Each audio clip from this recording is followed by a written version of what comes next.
The Kansas Territory, in the late 1870s, was a hard place. It was a land of red dirt that got into a man's teeth and stayed there. A land of relentless sun that bleached the prairie grass to the color of old bone. The nights offered little relief. They were filled with the smoke of cheap cigars, the sharp sting of cheaper whiskey, and the constant dull thud of horses' hooves pounding the packed earth of the main street. Freedom and sin walked hand in hand, and most men did not bother to distinguish between the two. In the center of this thirsty town stood the Broken Spur Saloon. It was a place built of raw timber, already warping under the heat, and it smelled of stale beer, sweat, and regret. Jack Rayner kicked the bat-wing doors open, letting a cloud of gritty dust follow him inside. He was young, not yet 25, but his eyes held the flat, hard look of a man who had seen too much risk. He was known for two things: an unyielding stubbornness that bordered on foolishness, and an unbroken streak of winning wagers. He had just returned from 3 months on the trail, pushing a herd of nervous longhorns up from Texas. It had been a brutal drive, marked by a river swell that stole 50 head and a stampede near the Cimarron that nearly stole his life. But he had made it. His pockets were heavy with coin and crumpled bills, and the weight of it made him feel invincible. He strode to the bar, his spurs ringing on the uneven floorboards. He slapped his pay on the wood. "Whiskey," he said, his voice raw from shouting at cattle. "And leave the bottle." The men already lining the bar turned. They were faces he knew, fellow hands and drifters. Silas Croft, a man whose skin looked like a poorly tanned hide, lifted his glass in a mock salute. "Rayner, heard you lost half the herd," Silas drawled, his voice slick with false sympathy.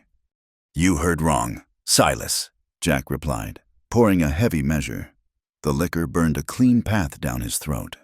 "I delivered the count, got paid for every head, even the one swimming in the Red River. The boss appreciated the effort." Laughter rumbled through the smoky room. Jack's success was a sharp pebble in the boots of men like Silas, who had stayed behind, nursing grievances and cheap alcohol. "Always lucky, ain't you, Rayner?" Another man, Mace, chimed in. He was missing 3 fingers on his left hand from a roping accident. "Bet you could fall into a dry well and come up holding a gold nugget?" "It is not luck if you know what you are doing," Jack said, leaning back against the bar. The whiskey was starting to undo the tight knots in his shoulders. He felt loose, expansive, and reckless. "Is that so?" Silas pushed himself upright, his eyes narrowing. "You will bet on anything. Seen you wager $20 on which direction a tumbleweed would roll." "And I won," Jack reminded him, a slow grin spreading across his face. "You paid me." "You are full of pride tonight, boy." Silas spat, though a grudging respect was in his voice. "Riding high on that trail pay, but there is one bet in this town you will not take. Not for all the cattle in Kansas." Jack finished his glass and poured another. The saloon had gone quiet. The out-of-tune piano in the corner stopped. Even the low murmur of the card game in the back ceased. Jack Rayner was being challenged. "I have not backed down from a wager yet. Silas, name it." Silas let the silence stretch. He enjoyed this moment, having the center of attention. He was about to trap the untouchable Jack Rayner. "It is not a horse race. It is not a hand of cards," Silas said, stepping closer. The smell of his unwashed body was strong. "It is a matter of charity, something you know nothing about." "Get to the point," Jack said, his good mood evaporating. "There is a woman in this town, lives on the edge of the territory. The quiet one." A few men shifted, uncomfortable. They knew who he meant. "The white feather girl," Mace muttered, shaking his head. "That ain't right, Silas." "Shut up, Mace," Silas snapped. He fixed his gaze on Jack. "Lena Whitefeather, the Comanche mix, lives out on that old burned-out homestead by Dry Creek. The one that ain't spoken a word since the fire took her folks, maybe 5, 6 years ago." Jack knew of her, as everyone did. He had seen her, a shadow that moved through town twice a month for supplies, never meeting anyone's eye, her face still and unreadable. She was a ghost, a piece of the prairie's casual cruelty. She was not part of their world of loud boasts and easy money. "What about her?" Jack asked, his voice hardening. "The bet is simple," Silas said, his grin returning, predatory and sharp. "I wager $100. He slapped his own sparse collection of coins on the bar, "that you will not marry her." The saloon exploded. Some men burst out laughing, slapping their knees. Others looked shocked, even disgusted. "Marry," Jack scoffed, though a dark red flush crept up his neck. "That is not a bet, that is a life sentence." "See, he is backing down," Silas crowed to the room. "Rayner is finally showing his yellow streak." "That is not it," Jack shot back, angered at being read so easily. "It is a fool's wager. Why in hell would I marry a mute?" "That is the point," Silas slammed his fist down. "Because you are so high and mighty. Jack, you are the man who always wins. But you will not do this. You will not tie yourself to the town's silent tragedy. You will not do it, because people would say you only did it out of pity." The word hung in the air, thick and foul as the cigar smoke. Pity. It was an accusation, a judgment. It implied a softness, a weakness, that Jack Rayner could not abide. He looked at the faces watching him, Silas, smug and certain, Mace, looking down at the floor, the other hands, eager to see him humbled. He was drunk, he was proud, and he was trapped. He was not thinking about Lena Whitefeather. He was not thinking about the woman who lived alone with the ghosts of a fire. He was thinking about the $100, about Silas's rotten grin, and about the one thing he could not stand being told there was something he would not do. "You think I am afraid of what folks say?" Jack said, his voice dangerously low. "I think you are afraid of being tied to her," Silas pressed. "Afraid of that silence, afraid of that broken thing." Jack Rayner stared into his whiskey glass. He saw his own reflection, distorted and angry. The roar of the cattle drive was still in his ears, the adrenaline of the stampede still thrumming in his blood. He had faced death for 3 months. He would not be cowed by a saloon bully. He pushed himself off the bar. Standing to his full height, the room was deathly quiet. "You are on, Silas," Jack said, his voice clear and cold. $100. A collective gasp went through the room. Silas's grin faltered. He had not believed Jack would call it, "You are drunk, Rayner." "I am, but I will be sober tomorrow, and I will be married." Jack leaned in, his eyes locking with Silas's. "I will be at the preacher's house by noon, and I will have her with me." He threw a few coins on the bar to cover his bottle, ignoring the sudden babble of voices, the shouts of disbelief.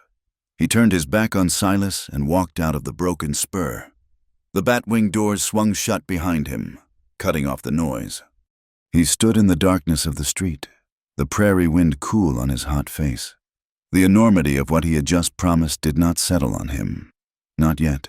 He felt only the familiar, fiery rush of accepting a challenge, the iron certainty of seeing it through. It was just another bet. The stakes were higher, but the principle was the same. He had given his word. He walked toward the livery to get his horse. He had a proposal to make. He did not, for 1 second, consider what Lena Whitefeather might say. In his mind, and in the mind of the town, her silence was her only answer. He was wrong. The wager, made in whiskey and pride, was not the end of a joke. It was the beginning of a reckoning. And he had just wagered his own soul without even knowing it. The silence he was about to marry held more fire than all the loud, empty boasts in the Broken Spurs saloon. The sun hit Jack Rayner's eyes like a hammer. He woke up tasting old whiskey and the grit of the saloon floor, though he had managed to stumble to his own cot in the livery stable.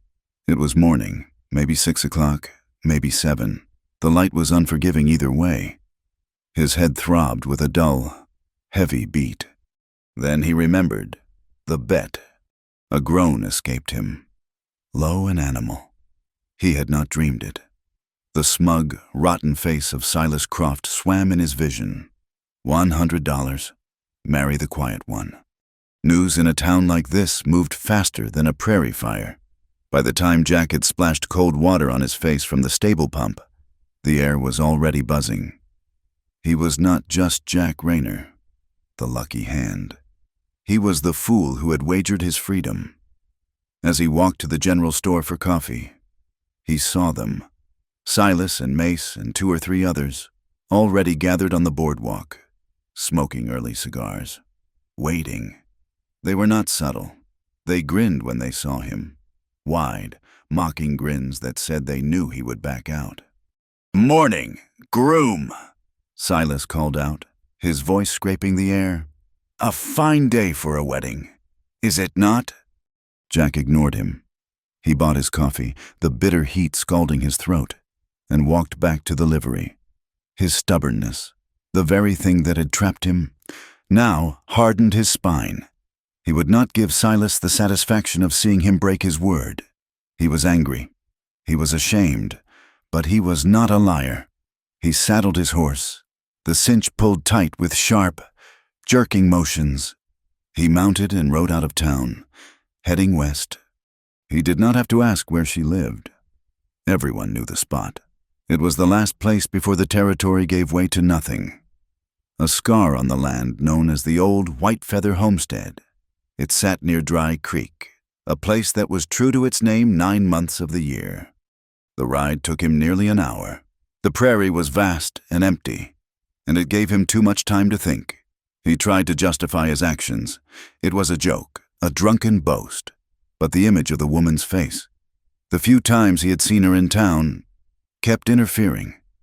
She was a ghost, all sharp angles and shadows, with hair as black as a raven's wing. He pushed the thoughts away. This was a transaction. He had made a bet, and he intended to win it. He saw the homestead. It was worse than he remembered. The main house had burned years ago, leaving only a stone chimney and a blackened foundation. A small, sturdy sod house had been built beside the ruin, more of a dugout than a home. But it was not entirely desolate. A thin curl of smoke rose from a pipe in the roof. A lean horse, a dun mare with a watchful eye, stood in a rope corral. The place was poor, but it was not abandoned. He saw her. She was by the well, hauling up a wooden bucket. She moved with a slow, steady rhythm, her back to him. Jack dismounted, his boots sinking into the soft dust. The jingle of his spurs made her freeze.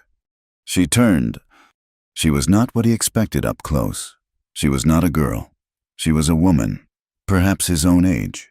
Her dress was faded calico, clean but worn thin. Her black hair was pulled back tightly, showing a face that was a stark mix of her 2 worlds, high cheekbones and a strong jaw from her Comanche mother, pale skin and startlingly clear, gray eyes from her Anglo father. She was thin, but not frail. She stood perfectly still, the rope clutched in her raw, chapped hands. She looked at him. There was no fear, no surprise. She just watched him, her gaze flat and cold. Jack felt a strange, unwelcome heat rise in his neck. He was the one with the power here, the man making the offer, yet he felt like he was the one being judged. He took off his hat, a gesture of politeness that felt absurd. "Miss Whitefeather," he said. His voice sounded too loud in the silence. She did not nod. She did not blink. "My name is Jack Rayner." Her expression did not change, but he saw something flicker in those gray eyes. It was not fear. It was a faint, biting trace of irony.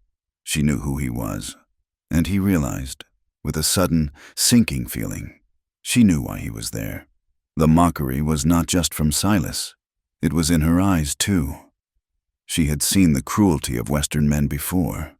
This was just another form. "I have come," he said, forcing the words out. He had planned to be blunt, but the words caught in his throat. "I have come to ask for your hand in marriage." The wind whistled through the burned-out shell of the old house. The dun mare snorted in the corral. Lena Whitefeather just stared at him. "I mean to do it today." Jack pressed on, his voice hardening to cover his embarrassment. "By noon." He expected her to run, to shake her head, to make some gesture of refusal. She did nothing. She simply held his gaze, as if waiting for the real reason. He felt a desperate need to make her understand, not that he was a good man, but that he was a man of his word. "Look," he said, stepping closer. She did not flinch. "I made a promise. In town, in public, I said I would marry you. I am not a man who breaks his word." He had laid his cards on the table. He was not offering love, or protection, or even kindness. He was offering the fulfillment of a boast. Lena Whitefeather looked at him for a long, heavy minute. She looked past him, at the empty prairie, then back to the ruin of her home. She seemed to be weighing two terrible options. Then, slowly, she let the bucket fall back into the well. The splash echoed up. She wiped her hands on her apron, her movements deliberate. She looked at him one last time, her eyes cold as river stones, and gave a single, sharp nod. Jack let out a breath he did not know he was holding. He had won. She turned and walked into the sod house. He waited, shifting nervously. What was she doing getting a gun? But she emerged a moment later, carrying nothing. She wore the same dress. She walked not to his horse, but to the corral. With the same economic, steady motions, she saddled her dun mare. She did not ask for his help. They rode back to town side by side, in complete silence. The spectacle was even worse than he had imagined. When they reached the main street, it seemed the entire population was waiting. Silas, Mace, and the whole crowd from the Broken Spur were gathered in front of the preacher's small house, their faces alight with drunken, cruel humor. "By God, he did it!" someone shouted. "He brought the mute. $100. Silas, pay the man." Jack's face was burning with humiliation. He felt a dark, thick rage build in his chest. He wanted to hit something. He wanted to hit Silas, but he kept his face a mask. He dismounted and strode to the preacher's door, Lena following a step behind him, a silent shadow in the loud, jeering crowd. Jack pounded on the door. It opened, and Preacher Davis stood there. He was a tall, gaunt man with a beard stained by tobacco and a gaze that promised hellfire. He looked at Jack, he looked at Lena, and he looked at the mob of grinning fools in his yard. His face, already grim, darkened with a righteous anger that had nothing to do with Jack's. "What is the meaning of this circus, Mr. Rayner?" the preacher demanded. "We have come to be married," Jack said, his voice tight. "Married?" The preacher repeated. He looked at the snickering faces of Silas and Mace. "You think marriage is a sport? Boy, you think this woman is a prize in a saloon wager?" "I said I would do it," Jack said through gritted teeth. "I am here." He gave his word. "Preacher," Silas shouted, enjoying himself. "A man's got to keep his word. You are always telling us that." A murmur of agreement went through the crowd. They had him. Preacher Davis stared at Jack, his eyes seeming to pierce right through him. He saw the pride, the shame, and the foolishness. Then he looked at Lena, who stood with her head high, looking not at the preacher, but at the chimney of the church. "Indeed," the preacher said, his voice suddenly like iron. "A man's word. In this territory, it is the only law that matters. You made this promise in front of witnesses. Mr. Rayner, you brought this woman here and made a public spectacle of her. You will not make a mockery of her, or of me." He grabbed Jack by the arm, his grip surprisingly strong. "You will come inside, you will make these vows, and by the Almighty, you will keep them. You will not disgrace this woman further by backing out now. Your honor demands it." It was a trap Jack had not foreseen. He had been forced into the bet by his pride, and now he was being forced into the marriage by his honor. The wedding was a nightmare. It was held in the preacher's dim, dusty parlor, Silas and Mace crowded in as witnesses, their hats still on, their faces split with suppressed laughter. Preacher Davis read the words from his book, his voice sharp and angry, clipping the sacred promises.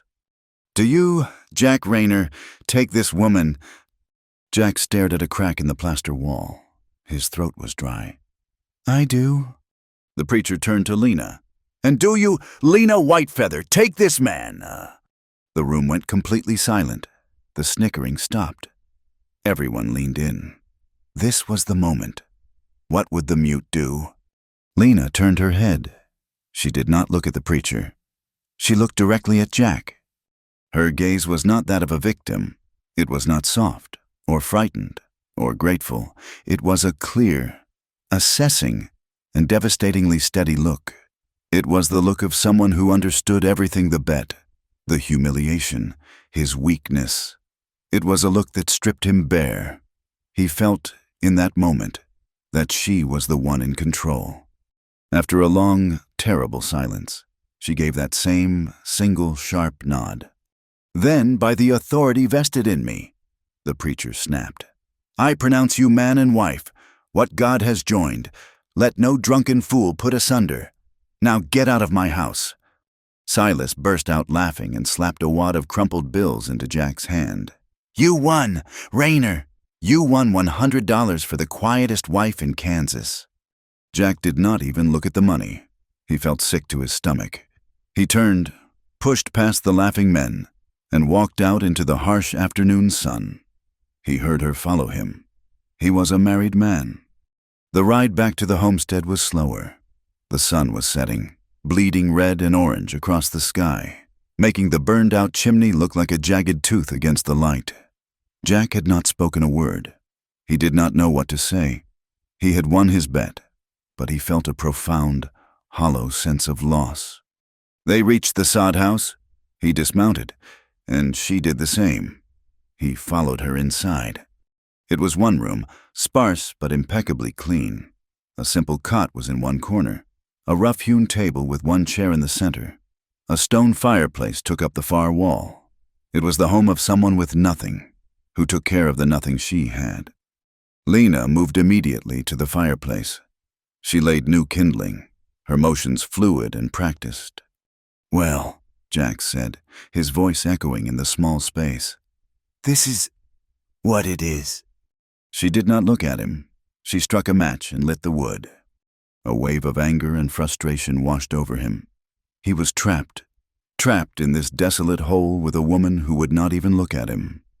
"Why did you do it?" he burst out, his voice raw. "Why did you nod? You knew it was a joke." Lena paused, her hand on the kindling. She slowly rose and turned to face him. The new firelight cast flickering shadows across her face. He expected tears. He expected fear. He had seen women cry over a spilled drink, and he had just dragged this one through the town's worst humiliation. She did not cry.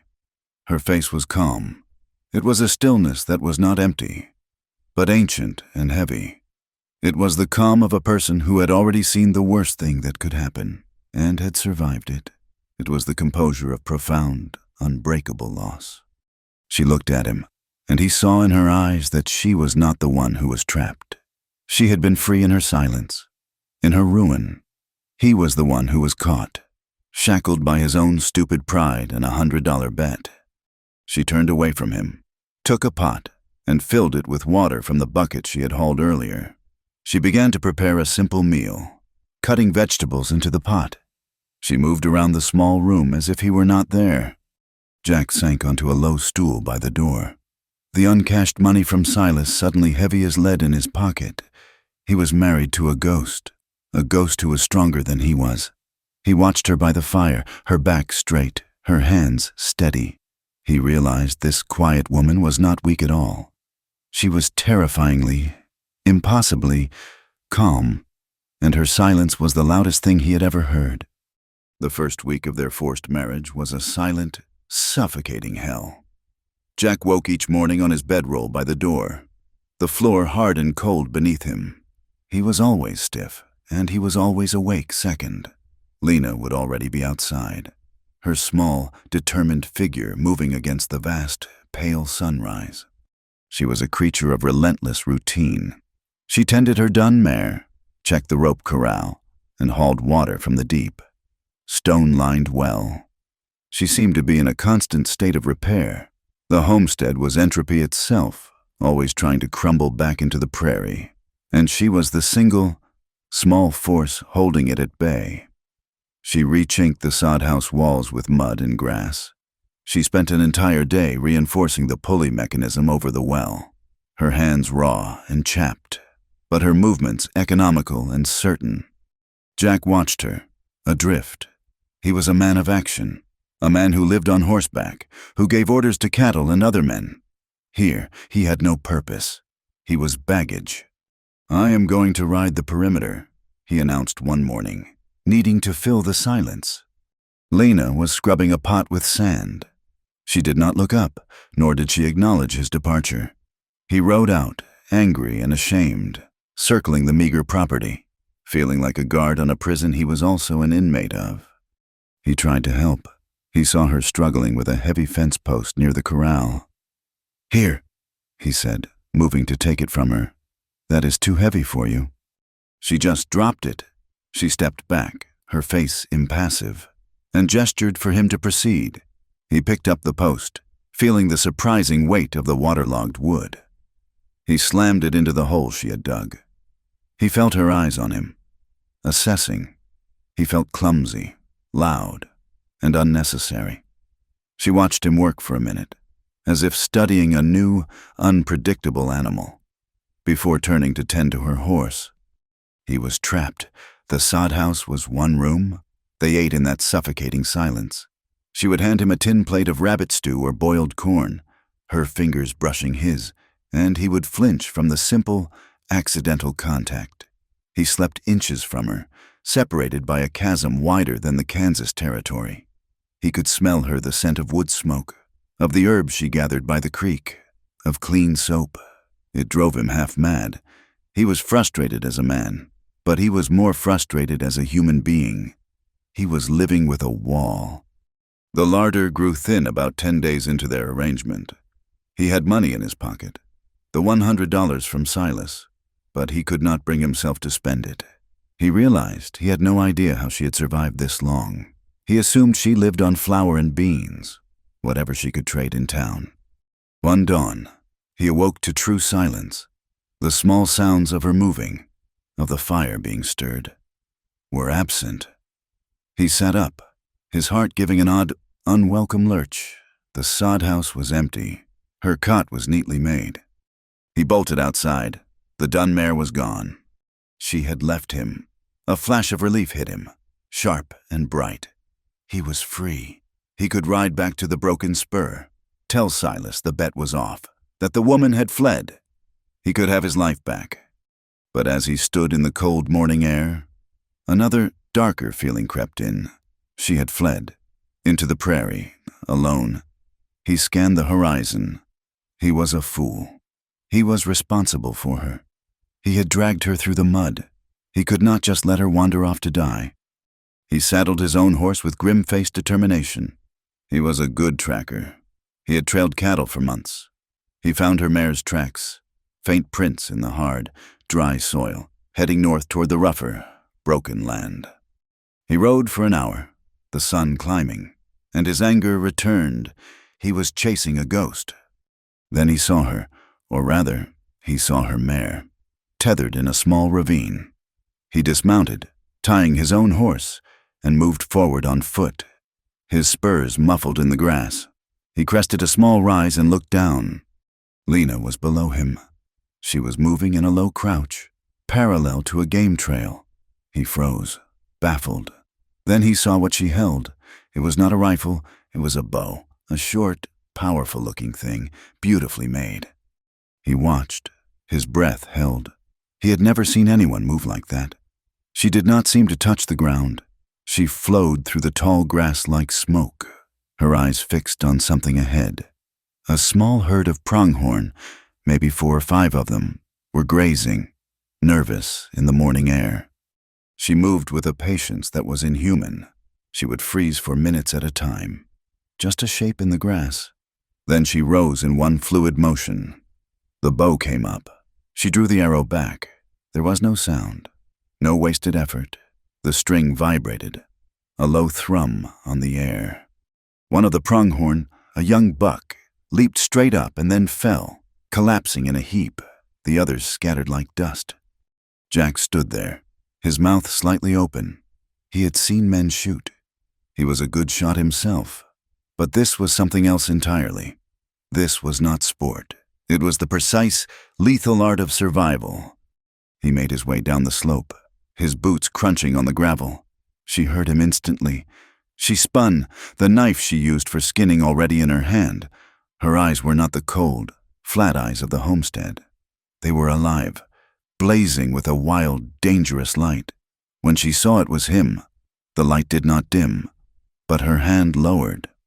"You hunt," he said, stating the obvious, feeling like the biggest fool in the territory. She turned her back to him and knelt beside the buck. The knife she used was not a kitchen tool. It was a long-bladed, perfectly balanced weapon, and she handled it with a surgeon's skill. She began to field dress the animal, her movements fast, clean, and efficient. He was a rancher. He knew how to butcher meat, but he was clumsy compared to this. She was not just a survivor. She was a provider.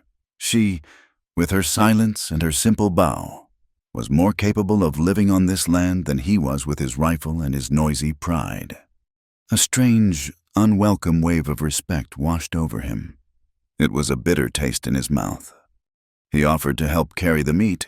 She ignored him, sectioning it and wrapping it in the hide, loading it onto her mare with an ease that spoke of long practice. They rode back in their usual silence. But something had fundamentally shifted for Jack. He was no longer living with a victim. He was living with someone who was, in ways he could not understand, his superior. The silence began to eat at him in a new way. It was no longer just an absence of sound. It was a deliberate choice. It was a judgment. His frustration boiled over 2 nights later. A storm had blown in. A howling Kansas wind that rattled the small door and pushed smoke back down the chimney. The tiny sod house felt like a coffin. He had been drinking, nursing a bottle of whiskey he had brought from town. The liquor frayed his nerves and amplified his self-loathing. She was sitting by the fire, mending one of her moccasins with an awl, the picture of calm. "Why do you not say anything?" he burst out. The words were loud, slurred. She did not look up. The needle dipped and pulled, dipped and pulled. "Damn it! I am talking to you!" He stood, the stool scraping loudly. "I am sick of this! I am sick of this room! I am sick of you!" Her hands did not stop. That was what broke him. The utter, complete indifference. It was the same way she had looked at him at the preacher's house, as if he were nothing, a buzzing fly. "You think you are better than me," he snarled, crossing the small space. He grabbed the moccasin from her hands. "You think you can just sit there, in your holy silence, and judge me." He threw the moccasin into the fireplace. It hit the embers and smoked. She looked at the fire. Then she looked at him. Her eyes were not blazing as they had been on the hunt. They were cold as the bottom of the well. "Say something," he whispered, his rage suddenly gone, replaced by a desperate, aching need. "Just say one word." She stood up slowly, her body language completely devoid of fear. She faced him, the firelight catching the sharp planes of her face. "You are a coward," he spat, trying to wound her, trying to get any reaction. "Hiding, that is all you are doing. Hiding because you are broken." Silas was right. You are just a broken, mute thing. Her eyes narrowed. Her lips, which he had only ever seen as a pale, straight line, parted. Her voice, when it came, shocked him to his very bones. It was not the thin, reedy whisper of someone unused to talk. It was low and slightly rough, like gravel wrapped in velvet. It was a voice of absolute conviction. "I am not broken." Jack physically recoiled. He stumbled back a step, staring as if he had seen a ghost. You can talk." "I can talk," she affirmed, her voice gaining strength with each word. "I do not—" "Why?" he breathed, his mind reeling. "All this time, the town, they all think you are mute. Why?" Her gaze held him, and he saw, for the first time, the full, devastating weight of her contempt. "I do not talk," she said, her words measured and sharp as flint. "To men who are not worth hearing. I do not talk to men who would bet on a woman's life for a bottle of whiskey and $100. I do not talk to the fools at the saloon, and I do not talk to you." He had no answer. There was nothing to say. She had summed him up, weighed him, and found him wanting. She had seen the core of him, and it was hollow. "You call me broken," she continued, her voice low and terrible. "You, Jack Rayner, are the one who is empty. You are loud noise and foolish pride. You are a child who thinks he is a man." She held his gaze for another long, searing moment, letting her words sink in. Then she did the most devastating thing of all. She dismissed him. She turned her back to him, knelt by the fire, and pulled a small, saved piece of leather from her supply bag. She began, with steady hands, to work on a new moccasin. The conversation was over. She had spoken, and with a few short sentences, she had completely dismantled him. Jack sat back down on his stool by the door, the sound of the wind filling his ears. He was shaking. He looked at her, truly looked at her for the first time. This was not a victim. This was not a ghost. This was a woman of terrifying, unbreakable pride. A strange, burning obsession began to grow in him. He was filled with a thick, choking contempt for the man he was, and he was consumed by an overwhelming, desperate need to know the woman she was. He wanted more than he had ever wanted to win a bet or earn $1, to be a man she thought was worth hearing. He started to look, not just at her, but at the place she lived.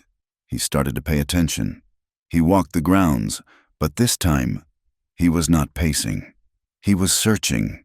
In the blackened ruin of the main house, half buried under charred timbers he had never bothered to investigate. His foot hit something solid. He dug it out. It was a metal strongbox, warped and fused by intense heat. He carried it back to the sod house and, using a piece of iron from the hearth, pried the ruined lid open. There was not much inside. Most of it was ash, but a few things had partially survived. He pulled out a man's pocket watch. The silver melted and blackened. The hands frozen at 6 o'clock. He found a locket. The chain melted into a single lump, the face of it scorched beyond recognition. And at the bottom, he found a small, carved wooden horse. It was blackened and smelled of soot, but it was unmistakably a child's toy. He stared at the objects in his hand. This was not just her parents. This was a family. He looked at the small cot where she slept. Had she been that child? He went back outside, his mind racing. He walked toward the creek, his eyes scanning the ground, and he found them, half hidden in the dried mud of the creek bed, where men would have watered their horses. Cartridge casings. Not the kind soldiers used. Heavy caliber, buffalo gun casings. Hunters, but they were not hunting buffalo this close to a homestead. A cold, sick memory surfaced in his mind, a story he had heard years ago. He had been riding with a rough outfit before the cattle drives, doing odd, violent jobs. He remembered sitting by a fire, listening to men brag. One of them, Silas Croft. Silas had been drunk, boasting about a job he and some others had taken. Clearing out, a mixed-blood family squatting on prime land. He had laughed about how easy it was. Jack looked at the casings in his hand. He looked at the sod house, a small, stubborn structure built on the ashes of a home. He realized Silas had not just picked a random mute for the bet. He knew exactly who Lena Whitefeather was. He had been there. The bet, it had not been a random joke. It had been something else, a test, a way to see if the ghost of that fire was still here. A cold, creeping dread filled Jack. He was married to the sole survivor of a massacre, and the men who had done it were the same men who now called him a friend. The confession changed nothing, and it changed everything. Lena had spoken. She had flayed him with her words. And then she had retreated once more behind a wall of silence so total it felt like a physical thing. She would not meet his eye. She would not acknowledge his presence. She cooked. She mended. She moved through the small sod house as if he were a piece of furniture, and a useless one at that. Jack was haunted. The knowledge that Silas Croft, a man he had shared whiskey with, was the butcher of her family, sat like a stone in his gut. He was complicit. A fool who had stumbled into the middle of a blood feud. He looked at his hands and felt they were stained. He stopped trying to talk. His words were useless. Instead, he tried to work. He rode out and returned with a bag of flour and beans from the general store, setting it on the table. It sat there, untouched, for a full day before she finally, grudgingly, moved it to her sparse pantry. He took his axe and spent 2 days chopping wood, stacking it neatly by the door. Enough to last a month.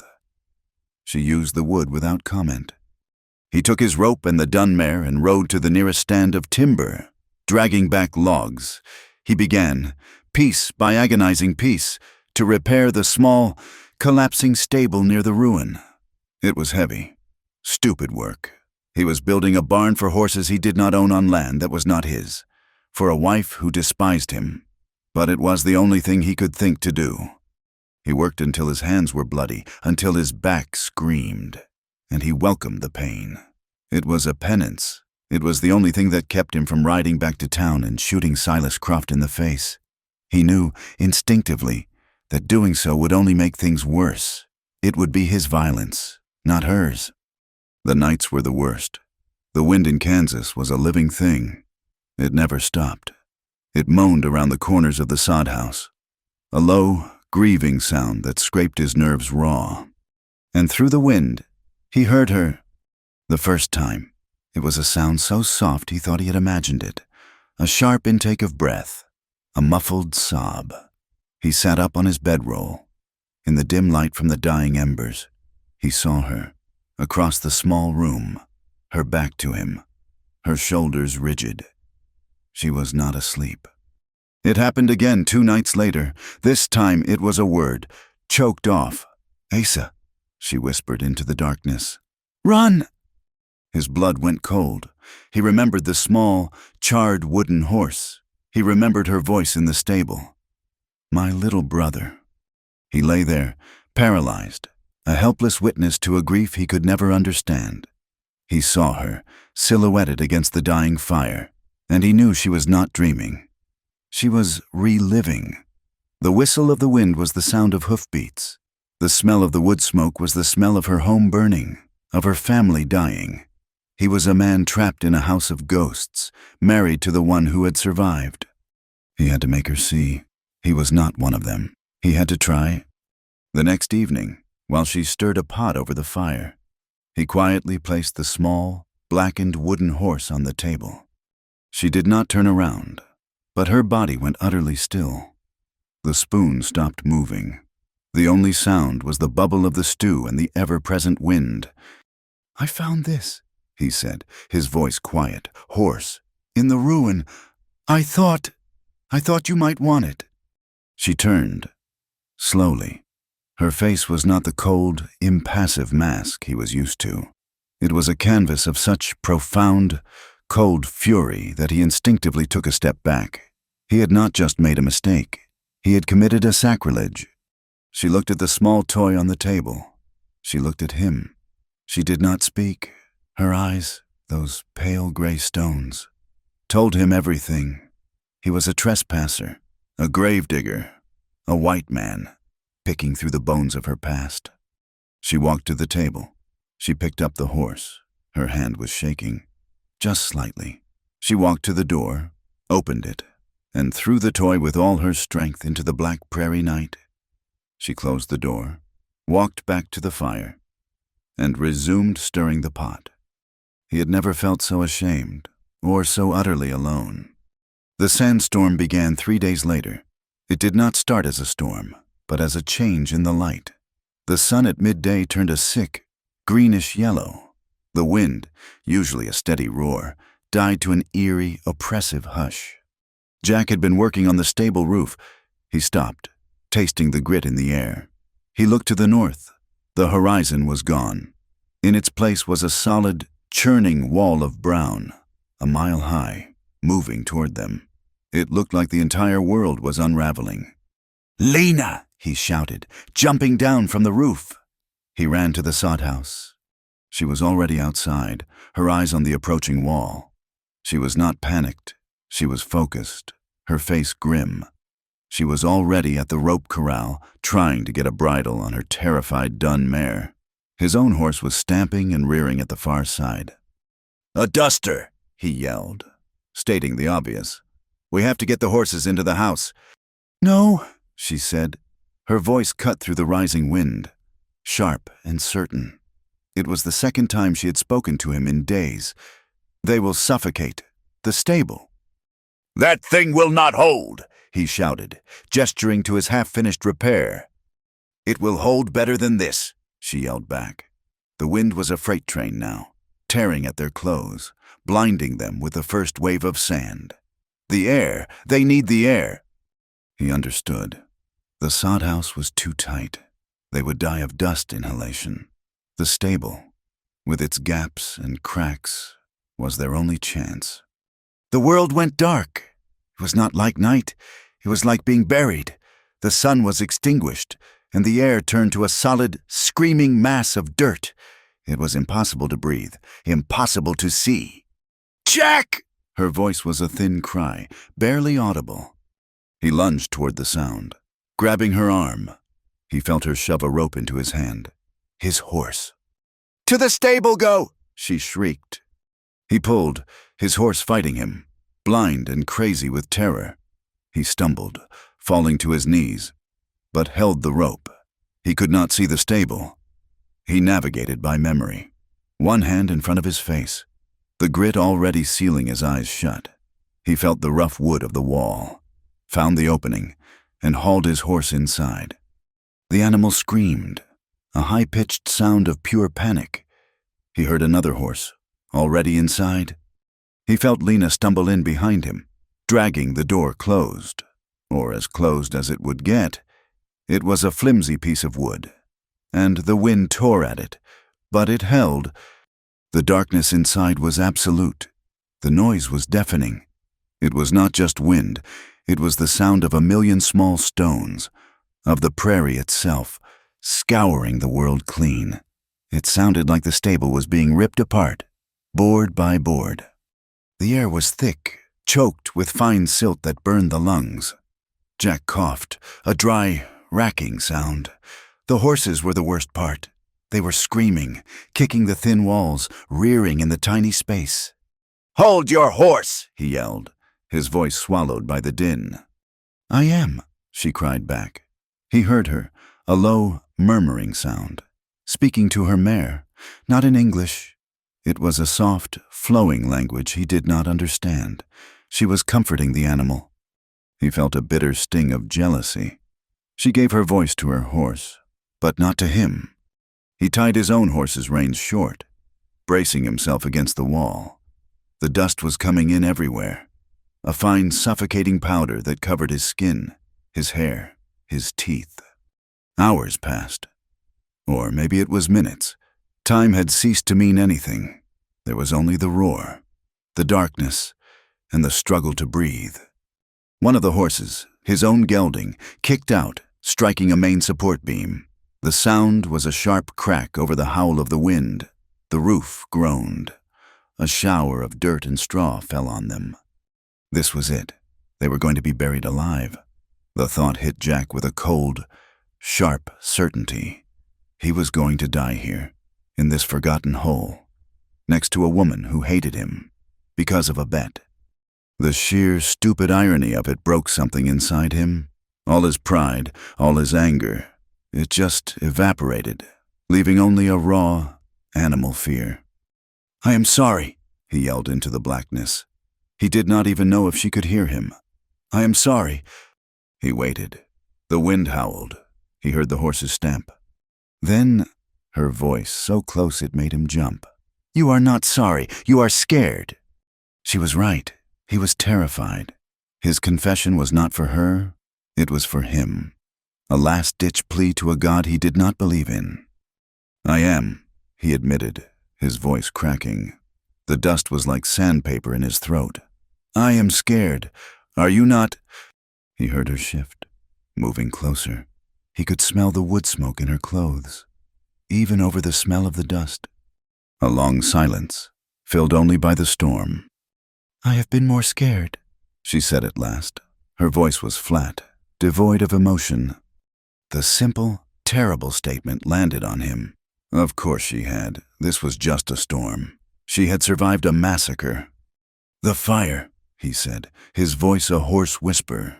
It was not a question. He felt more than saw her nod in the dark. He had to say it. He had to clear the air, even if it was the last air he would ever breathe. "I know who they were. Lena, the men, the ones who did it. I think I know. I found the shell casings, buffalo guns, by the creek." She did not move. She did not breathe. "I used to ride with some of them, before the cattle drives." He forced the words out. Silas Croft. He was one of them. Was not he? He had said the name. It hung in the air between them, uglier and more dangerous than the storm. He felt her hand grab his arm. Her grip was not a gesture of comfort. It was iron. Her fingers dug into his muscle, a grip of pure, undiluted rage. "He was the one," she whispered, her voice shaking with a hatred so profound it was almost a physical force. "He was the one who laughed. My brother, Asa. He was only 6 years old. He ran. Silas shot him in the back, and he laughed. He told the others it was good target practice." Jack felt the air rush out of him. The toy horse, the name she whispered in her sleep. He felt sick, his stomach churning with his own useless guilt. "I hid," she said, her voice monotone now, as if she were reciting a lesson. "My father pushed me into the well. It was deep and dry. He told me not to make a sound. I pulled the wooden cover over me. I stayed there. I listened to them. I listened to my mother scream. I listened to the fire. I was there for 2 days, in the dark, listening." He could not speak. There were no words.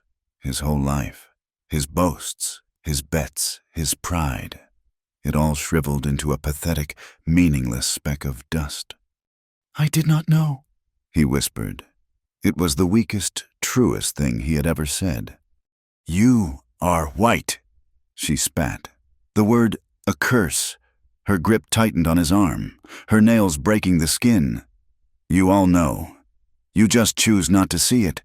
You drink with men like that." "I am not him. Lena," he said, his voice desperate. "I swear to God, I am not him." "You drank with him," she repeated, her voice relentless. "You made a bet on me, just like he would have. You brought him to my wedding. You are the same kind."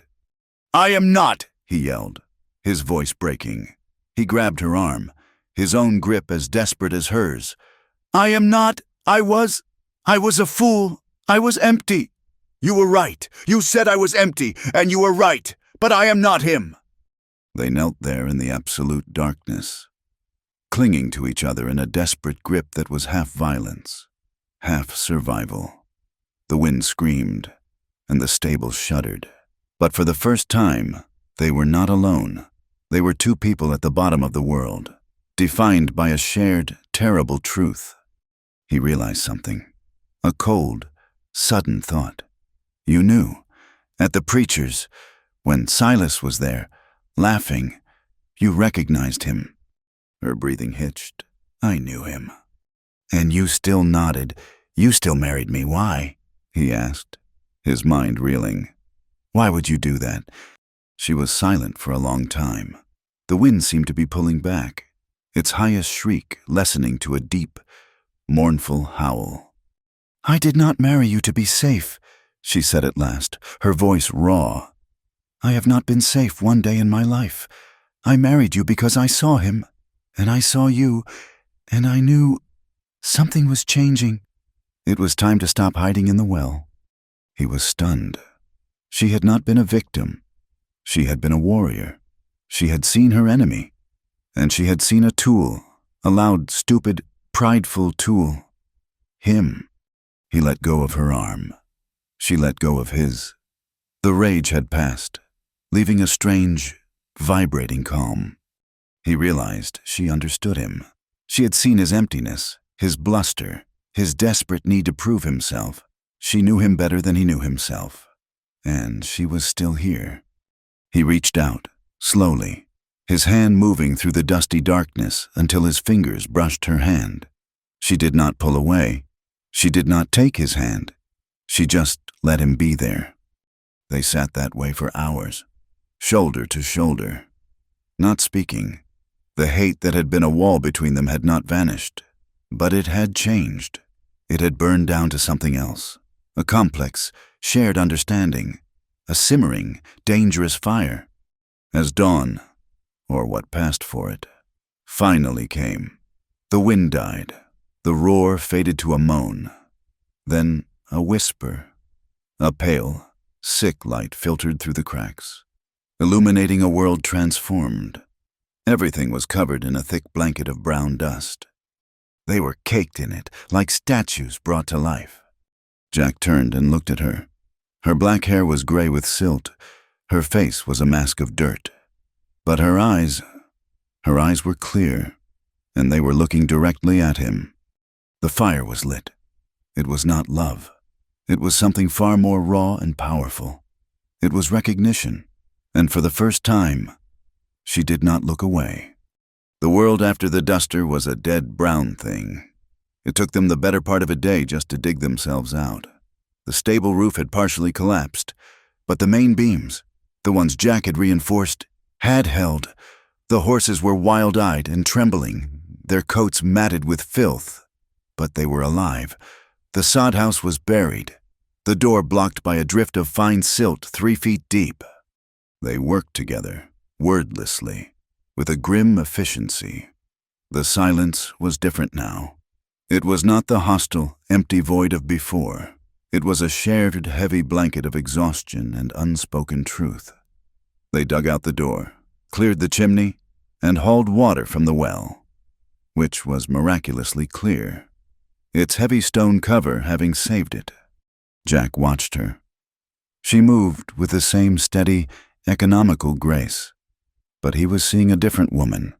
He was seeing the girl who had survived 2 days in a dry well, the woman who had faced him down and called him empty, the hunter who could drop a pronghorn with a single arrow.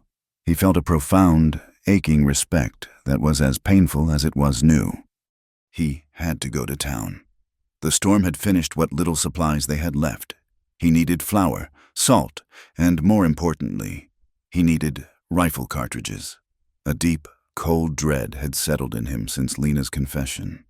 Silas Croft was not just a saloon bully. He was a murderer, and he was in town. "I am riding in," Jack said 2 days after the storm. The air was finally clean, scoured by the wind. Lena was resetting the rope on the well pulley. She paused, her hands on the rope, and looked at him. She did not speak, but her gaze was a question. "We need supplies," he said. He could not bring himself to say the real reason. "I need to know if your enemy is still my friend." She gave a short nod and turned back to her work. The ride to town was a torment. Jack's mind, usually focused on cattle or cards, was now a hornet's nest of guilt and fear. He was bound by a drunken bet to a woman whose life was in mortal danger, and the danger came from his own world. He felt like a traitor to her, and he felt a sickening obligation to the men he had ridden with. His loyalties were a tangled, rotten mess. When he reached the main street, the town was already recovering. The boardwalk swept, the sound of hammering in the air. He tied his horse outside the general store, his eyes scanning the street. He saw Mace, helping to right an overturned wagon. He did not see Silas. He bought the flour the salt, the coffee. He bought a heavy box of 45-70 cartridges for his rifle. The weight of the box felt good in his hand. It felt solid. He walked, against his better judgment, toward the Broken Spur Saloon. He needed a drink, but more than that, he needed to listen. The saloon was quiet for midday, the air still hazy with dust that had seeped through the walls. A few men were there, nursing beers. Silas was not one of them. Jack ordered a whiskey, his back to the room, and listened. "Heard it came up from the south," one man was saying. "Tore the roof clean off the land office." "That ain't all it brought in?" another voice said, low and nervous. "Heard the stage from Dodge City brought in some hard cases." Jack's shoulders tensed. "What kind of hard cases?" "The worst kind. A bounty outfit. Heard them asking questions down at the livery, asking about homesteads, mixed blood families." Jack's hand tightened on his glass. He did not turn. "Oh, hell," the first man whispered. "Not them. Not again." "Who?" "The Black Spurs. You fool." The second man said, "Heard Cole Murdoch himself is with them." Jack felt the floor drop out from under him. Cole Murdoch. The name hit him like a physical blow. It was not just a name from Silas's drunken stories. It was a name from his own past, from the war. Captain Cole Murdoch, the man who had pulled him out from under a dying horse during a cavalry charge, saving him from being captured or killed. A man he had respected, had feared, and had followed. He had known Cole's outfit after the war had turned to hard work, bounty hunting, scalp hunting. He had just never let his mind connect the dots. The Black Spurs. Silas Croft had not just been bragging, he had been one of them. Jack threw his coins on the bar, the whiskey untouched. He walked out, his stomach twisting. He had thought Silas was the threat. Silas was nothing. Silas was a bootlicker. The real threat was Cole Murdoch, and he was here. His ride back to the homestead was a blur of panic and cold resolve. His past was not just haunting him, it was actively hunting him. He was caught between the man who had saved his life and the woman who had become his wife. He was trapped by two incompatible honors. He arrived as the sun was setting, painting the sky in violent streaks of red and purple, the same colors as a fresh bruise. Lena was waiting. She was not by the well. She was standing by the ruin of the old house, her arms crossed, watching him ride in. She knew. She had not needed to hear the rumors. She had felt it in the air. He dismounted, his body stiff. He tied his horse and began to unstrap the supplies. "You were gone a long time," she said. Her voice, still rough from disuse, startled him. She was not silent anymore. The storm had broken more than just the stable roof. "I had to listen," he said, avoiding her eyes. He set the bag of flour on the ground. "What did you hear?" she asked. She did not move from the ruin. She stood there like a sentinel, a guardian of the ashes. Jack turned to face her. He could not lie. Not to her. Not now. "They are here," he said, his voice flat. "The Black Spurs." She did not flinch. Her face, bathed in the bloody twilight, was carved from stone. "Murdoch," she said. It was not a question. "He is with them," Jack confirmed. "Cole Murdoch." A long, terrible silence stretched between them. The wind had died. The prairie was holding its breath. "You know him," she stated. It was the same tone she had used in the stable, the one that saw right through him. "I knew him," Jack said, the words tasting like ash. "During the war, he saved my life." He saw the flicker in her eyes. It was not surprise. It was a cold, bitter confirmation. She had known he was tied to them, a part of their world. This was the final, damning piece of evidence. He waited for her to accuse him, to tell him to leave, to call him a traitor. She turned her gaze from him to the northern horizon, the direction of the town, the direction the threat would come from. She stood that way for a long time. "I am not running," she said at last. her voice quiet, but as hard as the stone she stood on. I hid in the well once. I will not hide again. This is my land. These are my ghosts. I will not run from them. She turned back to him. Her eyes were clear, and for the first time, they were not filled with contempt or anger. They were filled with a cold, terrifying purpose. "Are you him, Jack Rayner?" she asked, her voice low. "Are you one of them, or are you my husband?" It was the choice, the one he had been dreading. His old loyalty, his old life, his own skin, or this woman, this impossible, silent, strong as iron woman who he had wronged in every way a man could wrong a woman. He looked at her, at this ghost who had refused to die, who had survived fire and dust and the laughter of murderers. He looked at her, and his shame finally burned away, leaving something clean and hard in its place. He did not say a word. He walked past her, past the sod house, to his horse. He unstrapped his rifle from its scabbard. He took the new, heavy box of cartridges from his saddlebag. He walked back to her. He held out the rifle. "I am not a good man, Lena," he said, his voice raw. "You were right about me. I am empty, but I am not him." She looked at the rifle. She looked at his face. She searched his eyes, looking for the lie, the weakness. "If they come back," he said, "I will not run either." She took the rifle from his hand. She held it with a familiarity that surprised him. Her hands were steady. "It is a good rifle," she said, checking the action. "But I am better with my bow." "The bow is quiet," Jack said, his mind already working. The old instincts of a soldier, a tactician, kicking in. "But it is slow. It is not good against 6 men with repeaters. You need this. I will teach you." Her eyes narrowed. "And what will you use?" Jack allowed himself a thin, grim smile. He walked to her dun mare's saddle, where her own saddle gun was sheathed, a simple, older model carbine. "I will use this, and my sidearm. But you will be the one who can reach out, from a distance, from the ruin." A new understanding passed between them. The contempt was gone. The anger was gone. All that was left was the shared, deadly purpose. The next morning, they began. He took her to the dry creek bed. He set up targets, old cans, pieces of wood. "You have to breathe," he told her, his voice all business. "You breathe out halfway and you hold. That is when you squeeze. You do not pull the trigger. You squeeze it. Let it surprise you." She listened. She did not argue. She took the rifle, braced it against her shoulder. It was heavy for her, but she did not complain. Her first shot was wide, kicking up dust 5 feet to the left. "You pulled," he said, not unkindly. "You are thinking about the kick.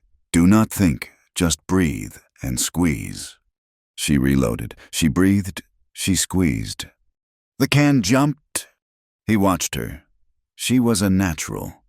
She had the patience of a hunter, the stillness he had seen when she stalked the pronghorn. She learned in minutes what took most men weeks. After an hour, she was hitting the cans at 50 yards, 8 times out of 10. "Good," he said. It was the first true, honest word of praise he had ever given her. She lowered the rifle, her shoulder no doubt aching, and looked at him. "My turn." She took him to the ravine where she hunted. She handed him her bow. "You try." He took it. It felt light, a toy. He tried to draw the string. He could barely pull it back 6 inches. The strength required was enormous, a different kind of strength than he possessed. He grunted, his muscles straining, and finally got it to a half draw. His arm was shaking. "Breathe," she said, her voice dry, a hint of the same irony he had first seen in her eyes at the well. "And squeeze." He let the arrow fly. It wobbled, sailed 20 feet, and stuck, quivering in the dirt. He looked at the arrow. He looked at her. She took the bow from his hands.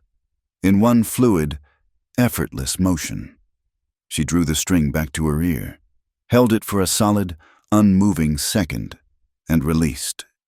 The arrow hissed through the air and embedded itself dead center in a cottonwood tree 70 yards away. He stared at the arrow. Then he looked at her. The gap between them was not gone, but it was no longer a chasm of hate. It was a bridge of mutual, deadly respect.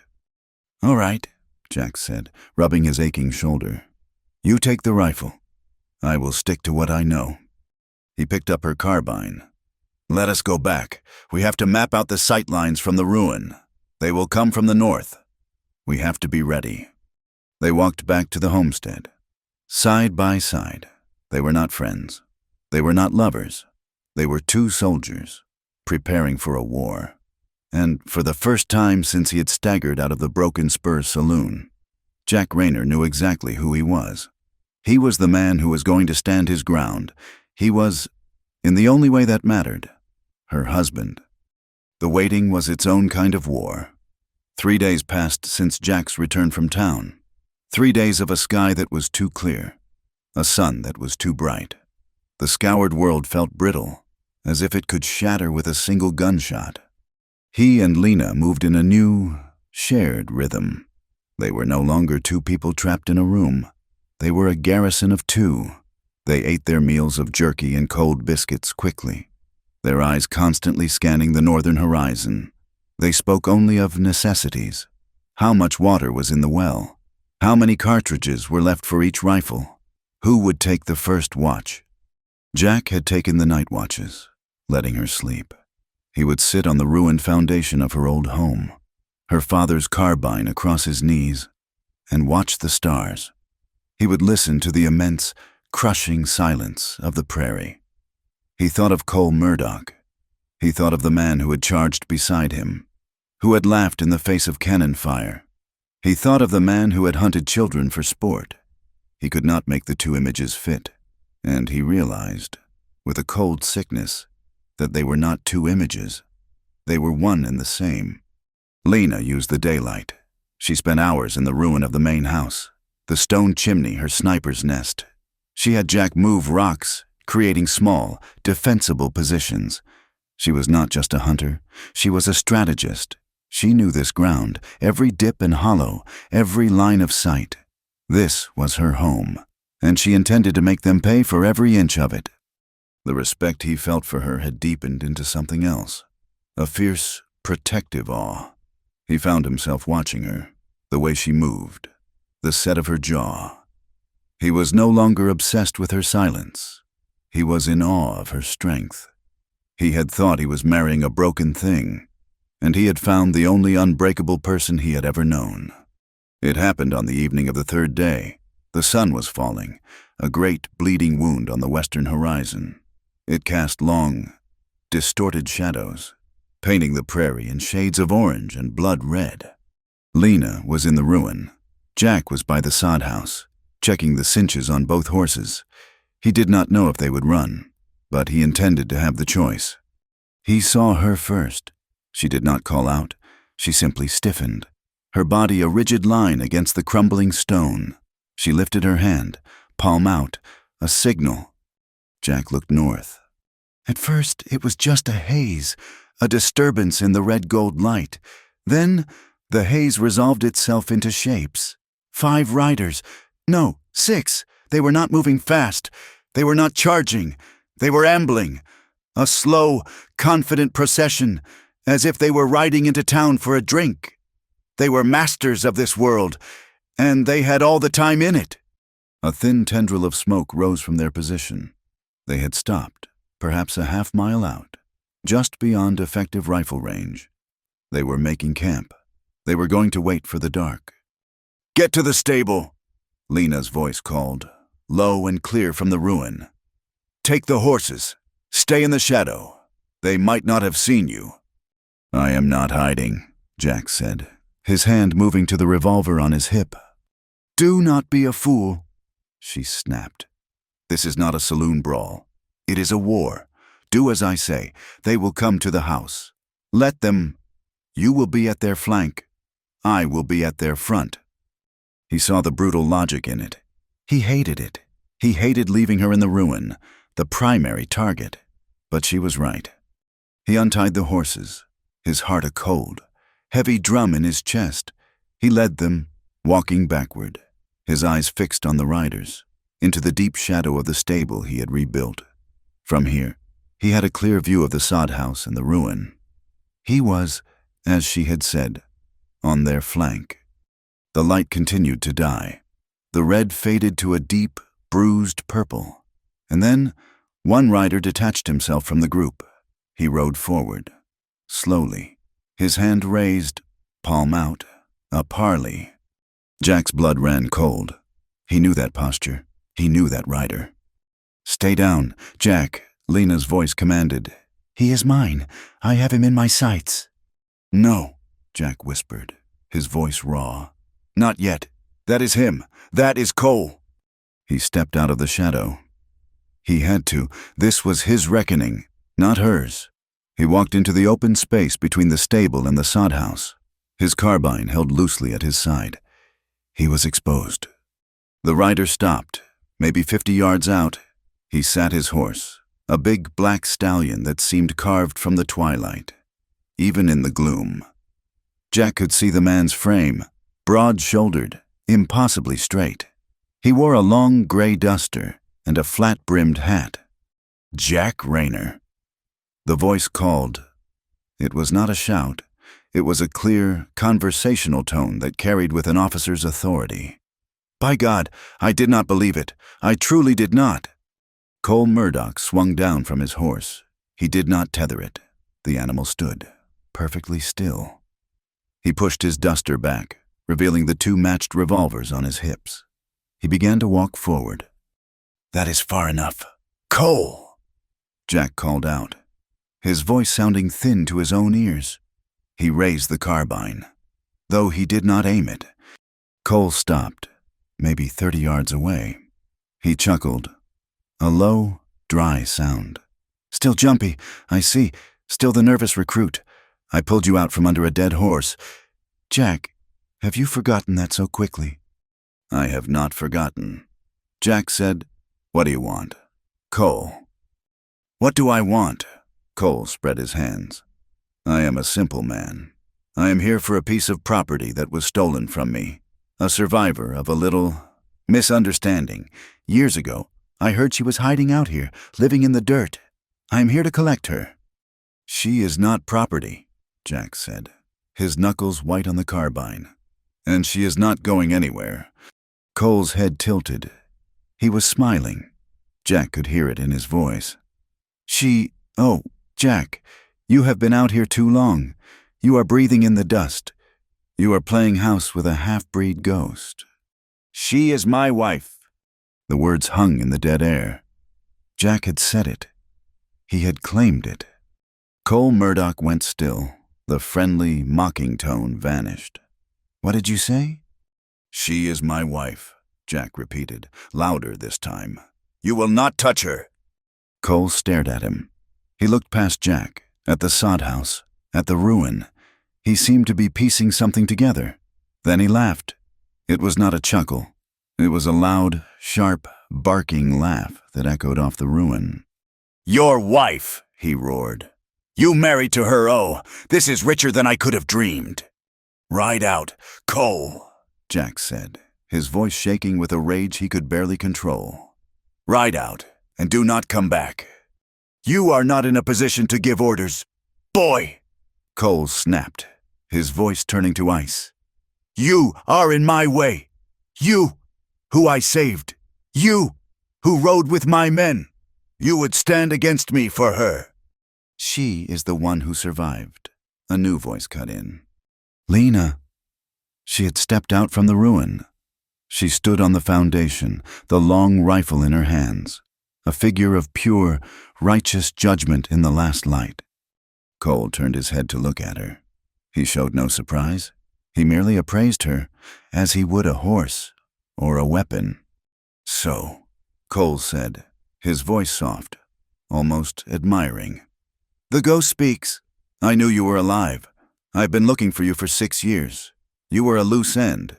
I do not like loose ends." "I am not a loose end," Lena said, her voice clear and carrying. I am a witness. You are nothing. Cole spat. You are a shadow. And you, Jack, you are a fool. The biggest fool in Kansas. I cannot believe you did it. Did what? Jack asked, his senses screaming. The bet, Jack, Cole said, his smile returning, a cold, thin-toothed grin. The bet at the broken spur. You did not think that was real, did you? Jack's blood stopped. He looked at Cole, then at Lena. He did not understand. You really are stupid, Cole said, shaking his head in mock pity. Silas Croft. He has been riding with me, on and off, since the war. He was with me the day we burned this place. He was the one who disciplined the boy. He has been my eyes in that town every time we passed through. The pieces were slamming into place in Jack's mind, each one a separate, agonizing blow. I heard whispers, Cole continued, his voice a low, confessional drawl. Just rumors that the white feather girl, the one who vanished, was back, hiding in the ashes, living like a coyote. Silent. I needed to know. I needed to flush her out, see if the ghost was real. He took a step closer to Jack. So I sent Silas. I told him, find me a fool. Find me the loudest, proudest, dumbest bastard in that saloon, and wind him up. See if he is stupid enough to go bother the ghost. And who does he find, my old recruit? Jack Rayner, full of whiskey and trail pay, just begging to be played. Jack could not breathe. He was looking at Cole, but he was seeing Silas's smug face at the bar. I wager $100. It was a test, Jack, Cole whispered, his voice full of a terrible, false intimacy. Just a way to poke the nest, and you did not just poke it. You climbed right in. You married her. You won your stupid bet, and you sent a message clearer than any telegraph. You told me, she is here. She is real. Come and get her. Jack's world collapsed. The guilt, the shame. It was a physical weight, crushing his chest, his pride, his honor, his stupid, drunken word. It had all been a lie. He had not been a fool. He had been a tool, a Judas goat. He had been the one to lead the murderers back to her door. He looked over at Lena. She was standing perfectly still, but he could see, even from this distance, that her hands were shaking on the rifle. She was hearing it all. She was learning that his foolishness was not random. It was a calculated, deliberate betrayal, and he was the pawn who had executed it. You... Jack's voice was a choked sound. He could not find the words. Me, Cole said, satisfied. Now, this has been a lovely reunion, but it is over. I am here for her. Give her to me. Jack, for old time's sake, for your life, I will let you walk away. You owe me that much, at least. This was the moment, the sum of his entire worthless life, the debt he owed Cole for his life, the debt he owed Lena for everything, for her brother, for her silence, for his bet, the love he felt for her, a feeling he had not even been able to name until this second, was a hot, agonizing fire in his chest. It burned away his fear. It burned away his old loyalties. It burned away everything but the one single truth. He raised the carbine. He did not just lift it. He snapped it to his shoulder, the metal stock slamming into the hollow of his collarbone. He sighted down the barrel, straight at Cole Murdoch's heart. I owe you nothing, Jack said, his voice flat and dead. And she is my wife. You will leave, or I will kill you where you stand. Cole Murdoch's smile did not falter, but his eyes went cold. He saw the new man in front of him. He saw the choice that had been made. So be it, Cole said softly. He did not move, but he raised his voice. Silas Mace, it seems my old friend has made his choice. He is with the squaw. He turned, with deliberate, insulting slowness, and walked back to his horse. We will come for her at dawn. Jack, he called over his shoulder, and I will not be so polite. He mounted his horse and trotted back to his men, a black shape vanishing into the purple dark. Jack stood there, his carbine still at his shoulder, his body shaking so hard he could barely stand. He had done it. He had made his stand. He lowered the weapon and turned to face the ruin. He had to face her. He had to look at the woman whose life he had just destroyed, all for $100 bet. Lena was gone. She was no longer on the foundation. She had melted back into the shadows of her home, back into the place of her ghosts. He was alone in the clearing, with the knowledge of what he had done, and the certainty of what was coming in the morning. The purple light died, leaving the prairie in a profound and suffocating darkness. The only light in the world was the distant, malevolent spark of the Black Spur's campfire, a single red eye on the northern horizon. Jack stood in the open, his carbine a useless weight in his hands. He was shaking, not with cold, but with a deep, systemic shock. He had been a fool. That was a simple, clean truth he had learned to live with. But this was different. He had been a weapon, a blind, stupid, arrogant tool in the hands of the man who had murdered her family. His pride, the very thing he had wagered, had been the key to her destruction. Cole had not just tricked him. He had made him a participant in his own evil. He turned, his boots leaden, and looked toward the sod house. She had vanished from the ruin, retreating into the shadows. He had to face her. He had to stand before the woman he had betrayed and wait for his judgment. He expected nothing. He deserved nothing. Not her forgiveness, not her anger. He deserved only the contempt she had shown him from the very beginning. He walked to the sod house. The door was slightly ajar. He pushed it open and stepped inside. She was there, not crying, not hiding. She was standing in the center of the small room, by the hearth. The fire was the only light, and she had built it up. It was blazing, hot and bright, filling the tiny space with a dancing, frantic energy. It cast her shadow, huge and distorted, against the sod wall. She had her bow in one hand. Her quiver was on the table. She was checking the fletching on an arrow, her movements short and jerky. She did not look up when he entered. "Lena," he said. His voice was a dry croak. She continued to run her fingers along the feather. "I did not know," he whispered. Her hand stopped. She slowly placed the arrow on the table. She turned to face him. Her face, in the leaping firelight, was a mask he had never seen before. It was not the cold, impassive face of the silent wife. It was not the furious, blazing face of the woman in the stable. This was a face of pure, bottomless grief. Her control was gone. Her eyes were wide, and they were swimming with a pain so deep it was an ocean. "You?" she said, and her voice broke. It was not the strong, gravelly voice she had used before. It was the voice of the child in the well. "It was you." "I did not know. Lena," he pleaded, taking a step toward her. "I swear on my life, he played me. He used my pride. I was a fool." "A fool," she cried, and the sound was a terrible, tearing thing. "A fool does not matter. A fool spills a drink. A fool bets on a horse. You brought him here. Your stupid, stupid bet." It was a signal. "You called them here." "I know," he said, his own voice breaking. He stopped, unable to move closer. "I know. He killed my brother," she whispered, her eyes fixed on the fire, on a past he could not see. "Asa, he had a little laugh. He was trying to get to the creek. Silas shot him, and I just sat there, in the dark. I listened to him, and I did nothing." "You were a child," Jack said, his heart ripping in two.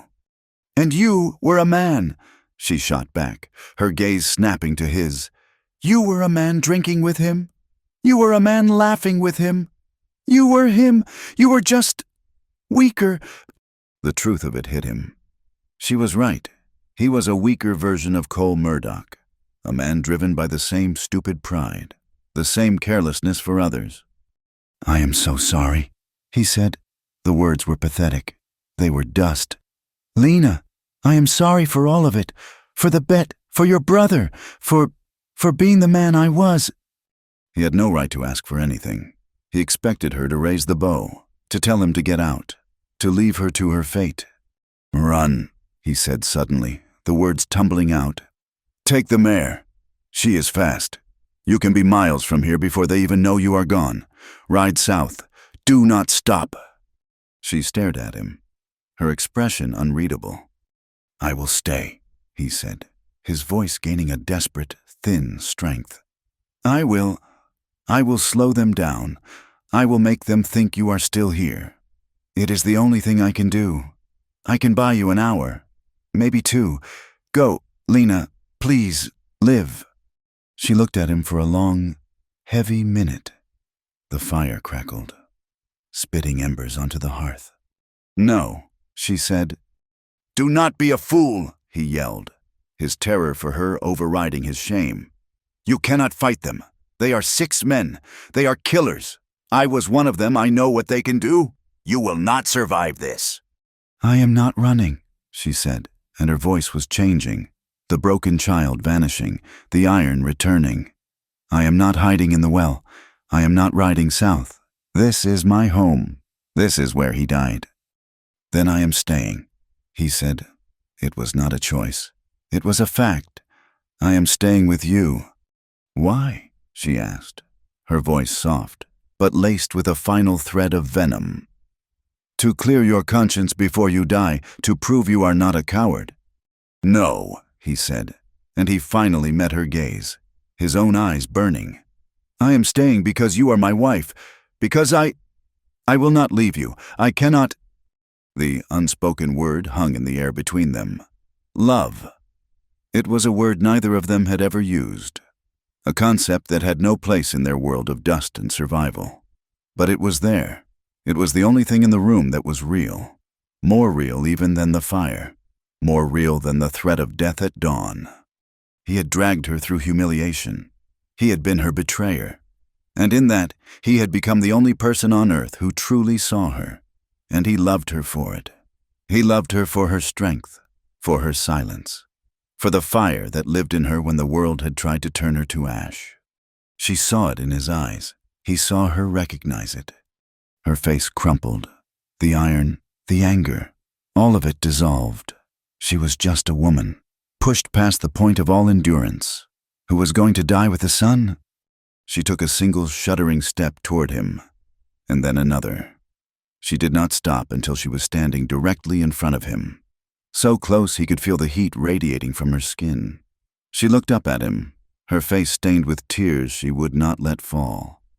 "We are going to die," she whispered. "I know," he said, his voice thick.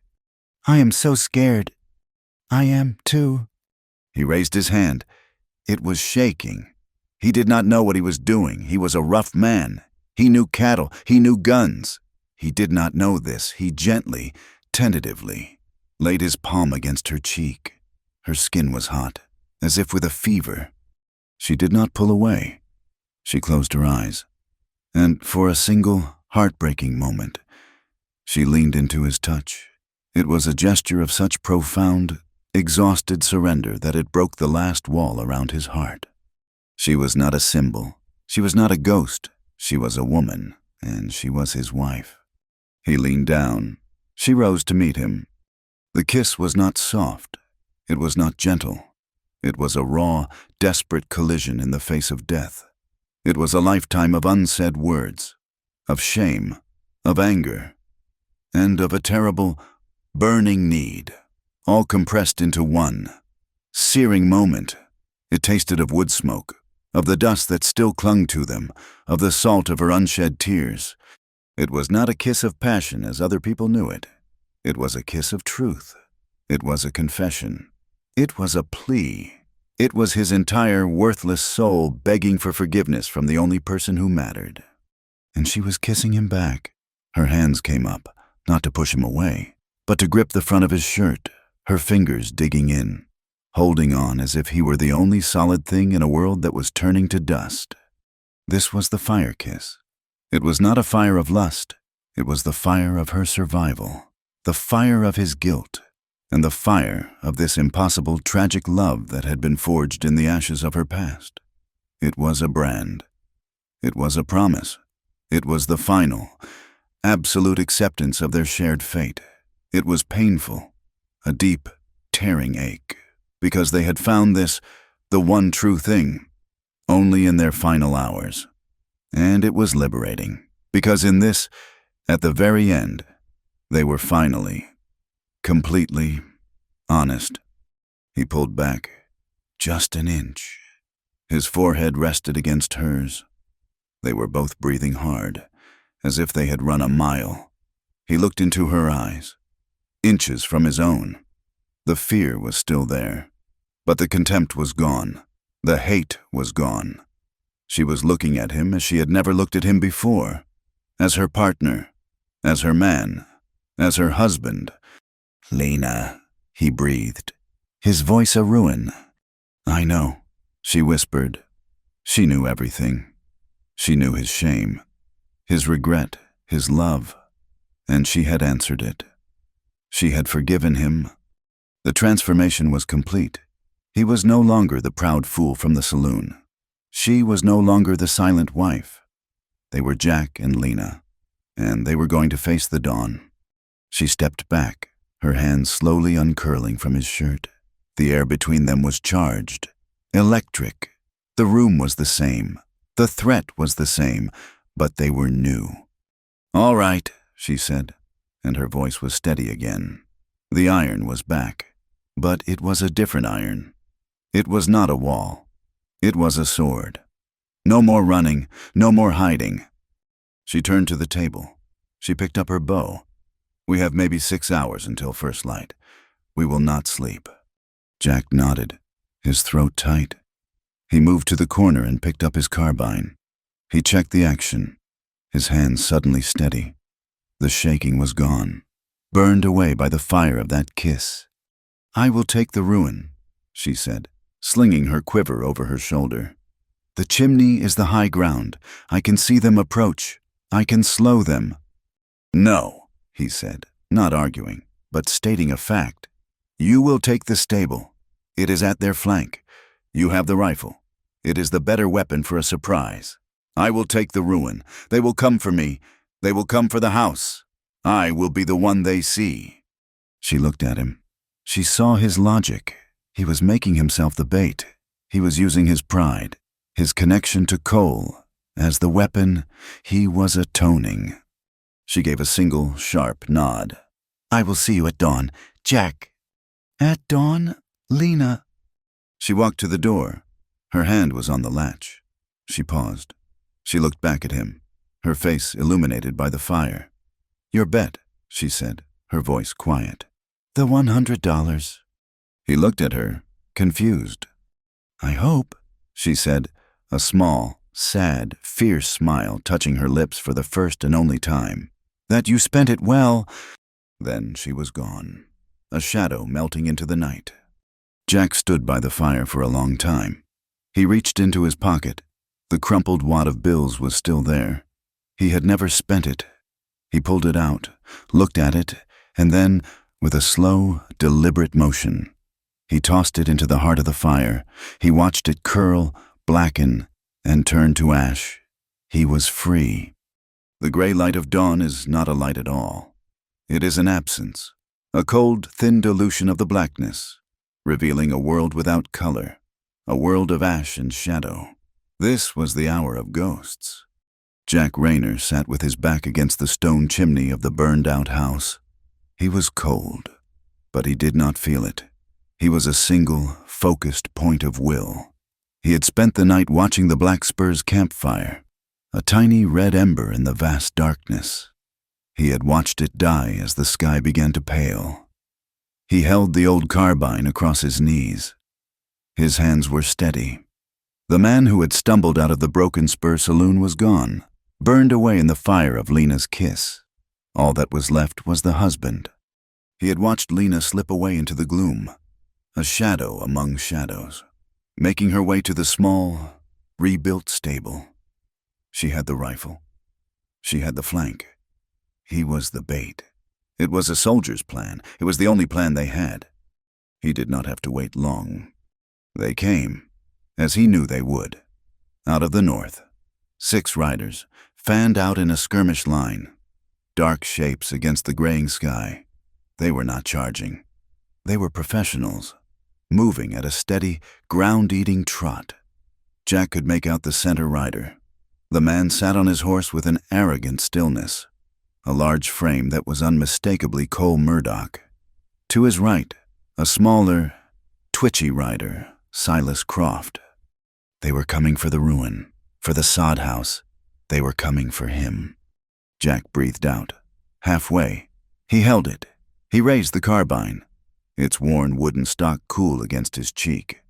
He sighted on the man to the far left, the one closest to the stable. He needed to draw them in, to turn them. He never got the chance. A sound split the dawn, not the flat crack of his carbine, but a deep, echoing boom that was the voice of Lena's long-range rifle. It was a sound of absolute authority.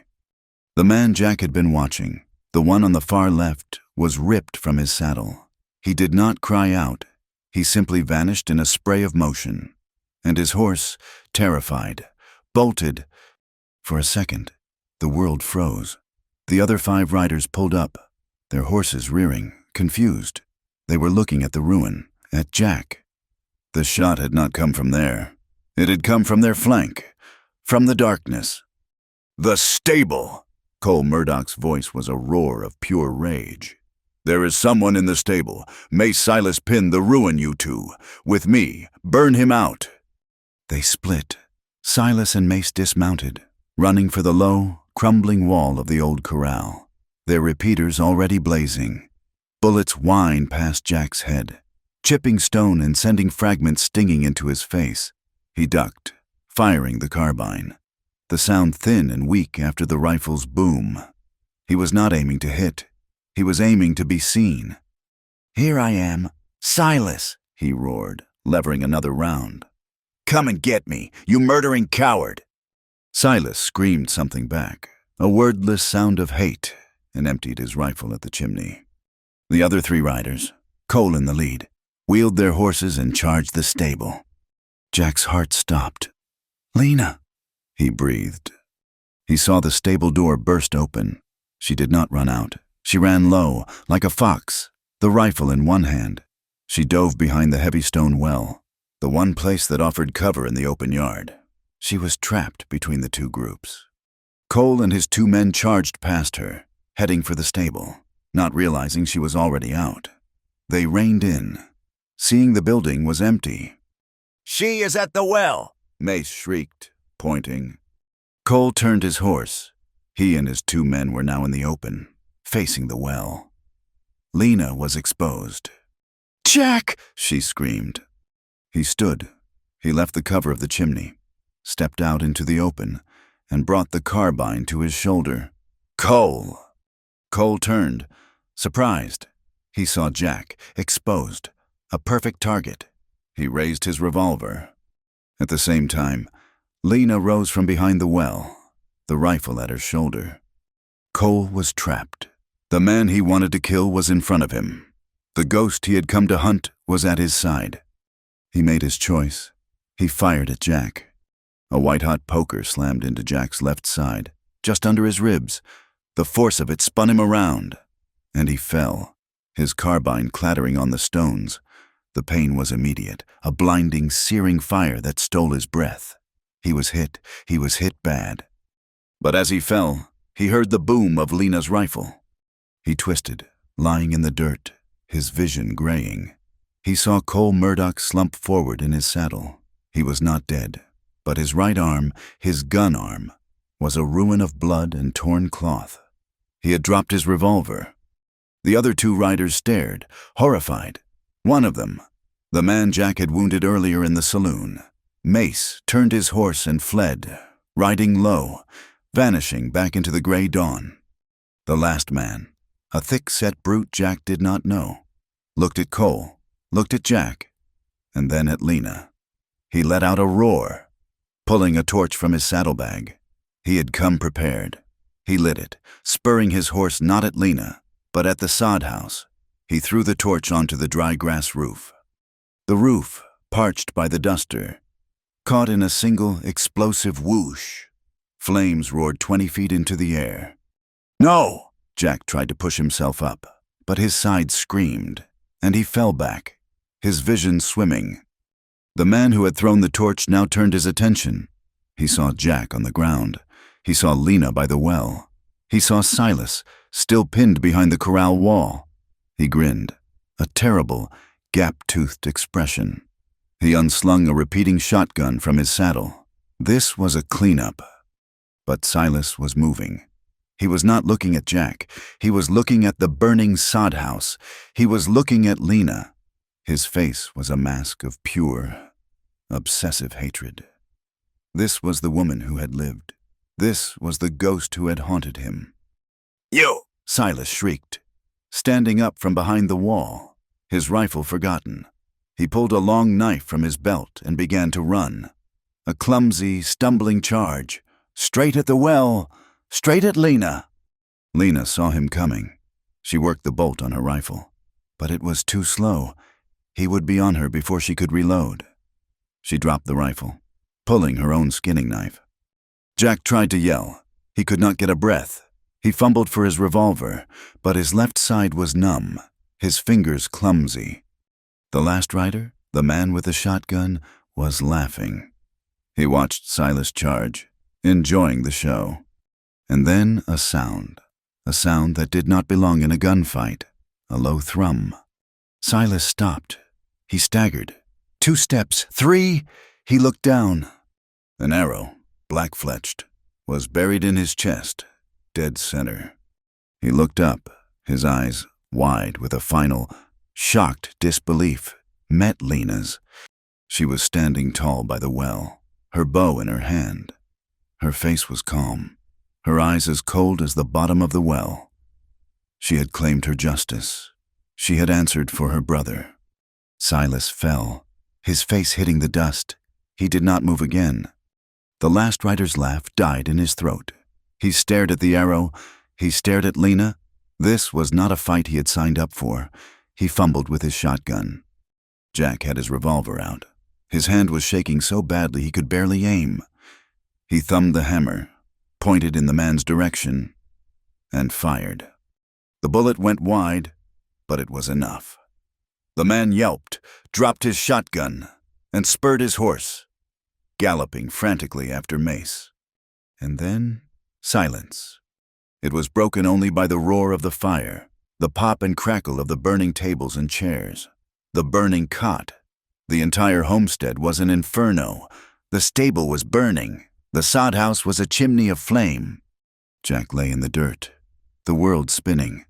It was over. He heard a horse and groaned, trying to raise his pistol. "Do not shoot, boy," Cole Murdoch's voice rasped. He was still in his saddle, clutching his shattered arm to his chest. His face was pale, slick with sweat. He looked at the burning ranch. He looked at Silas's body. He looked at Lena, who stood by the well, her bow still in her hand. "You," Cole whispered, his voice full of a terrible, grudging awe. "You two, you did all this." Jack pushed himself up onto one elbow. The pain was a living thing, clawing at him. "It is over, Cole." "Finish it," Cole spat, his good hand moving toward his belt. "Finish it, traitor!" "No," Jack said. He let his revolver rest on the ground. "I am not you." He watched as Lena knocked another arrow. She did not aim at Cole. She just held it, waiting. "Get on your horse," Jack said, his voice a hoarse gasp. "Get out of here. Take your dead." "I will be back, Jack," Cole hissed. "I will come back for you both." "No, you will not," Jack said.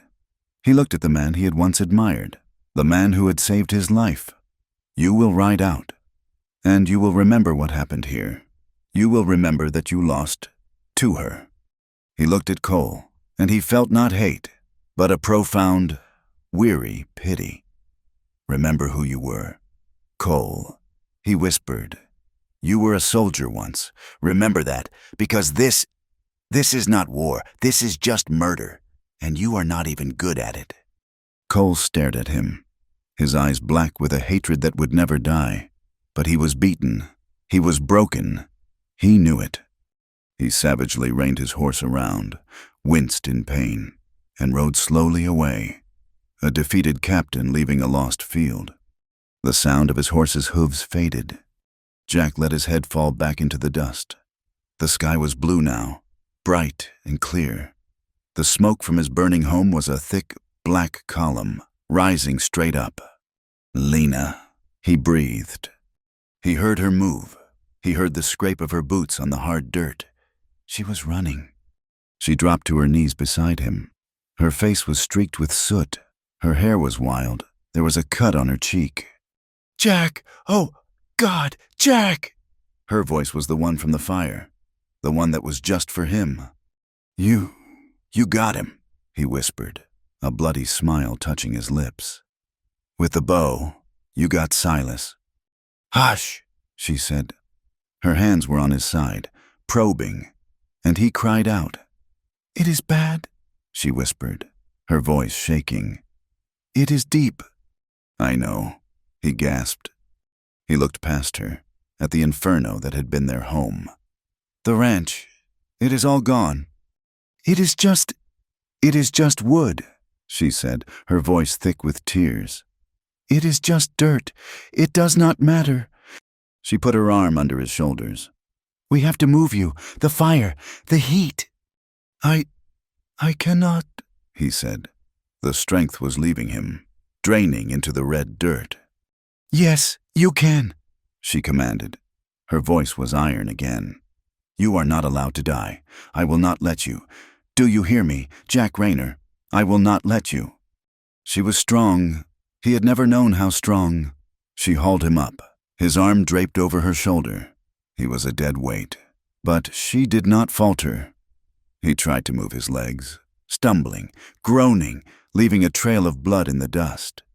She did not pull him to the stable. She did not pull him to the ruin. She pulled him toward the well. He collapsed against the cold, solid stones, the same stones he had leaned against when he made his bet, the same stones where she had hidden, where she had stood her ground, the center of their world. He slumped down, his back against it. She was in front of him, her hands pressing hard against his side, trying to stop the bleeding, and he saw her look past him. "What?" he mumbled. "The boy," she whispered. Jack had forgotten. In the chaos, he had forgotten. He twisted, agony lancing through him. Behind the well, huddled in the small hollow where the water trough should have been, was a small, terrified child, a Comanche boy, no older than Asa had been. He was staring at them, his eyes wide with terror. He must have been the captive Cole was talking about, the property he had come to collect, or perhaps a new victim. Lena looked at the boy. She looked at Jack, bleeding out in her arms. She looked at the body of Silas, her enemy, dead. She looked at the burning ruin of her home. This was her life. This was her rebirth. She tore a long strip of cloth from her skirt. She packed it against Jack's wound, her motions desperate, but sure. "You stay with me," she ordered him. He grabbed her hand, his grip surprisingly strong. I am not going anywhere." He looked at her, this quiet woman, this warrior, this hunter, this wife. We lost the house," he whispered. "We won the land," she answered, her voice fierce. She looked at the fire, and then back at him. "It is all gone, Jack, all of it, the past. It is all clean." He saw the smoke, and he did not see an end. He saw what she saw, a beginning, an empty, scoured field, ready for something new. He looked at her, and at the child hiding behind her. They were all that was left, just 3 people, and a well full of water, in the middle of a burning prairie. We are going to need a new bed," he managed to say, before his vision went black. and he slumped forward into her arms. The blackness that claimed Jack was absolute. He fell into it, away from the pain, away from the roaring fire. He was gone. Then, a new sensation. Cold. A sharp, stinging, impossible cold. He was wet.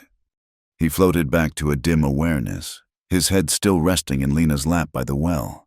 He was not burning. He was freezing. He heard a sound that was not the crackle of fire, but a steady, driving hiss. Rain. It was a miracle, a dark, prairie miracle.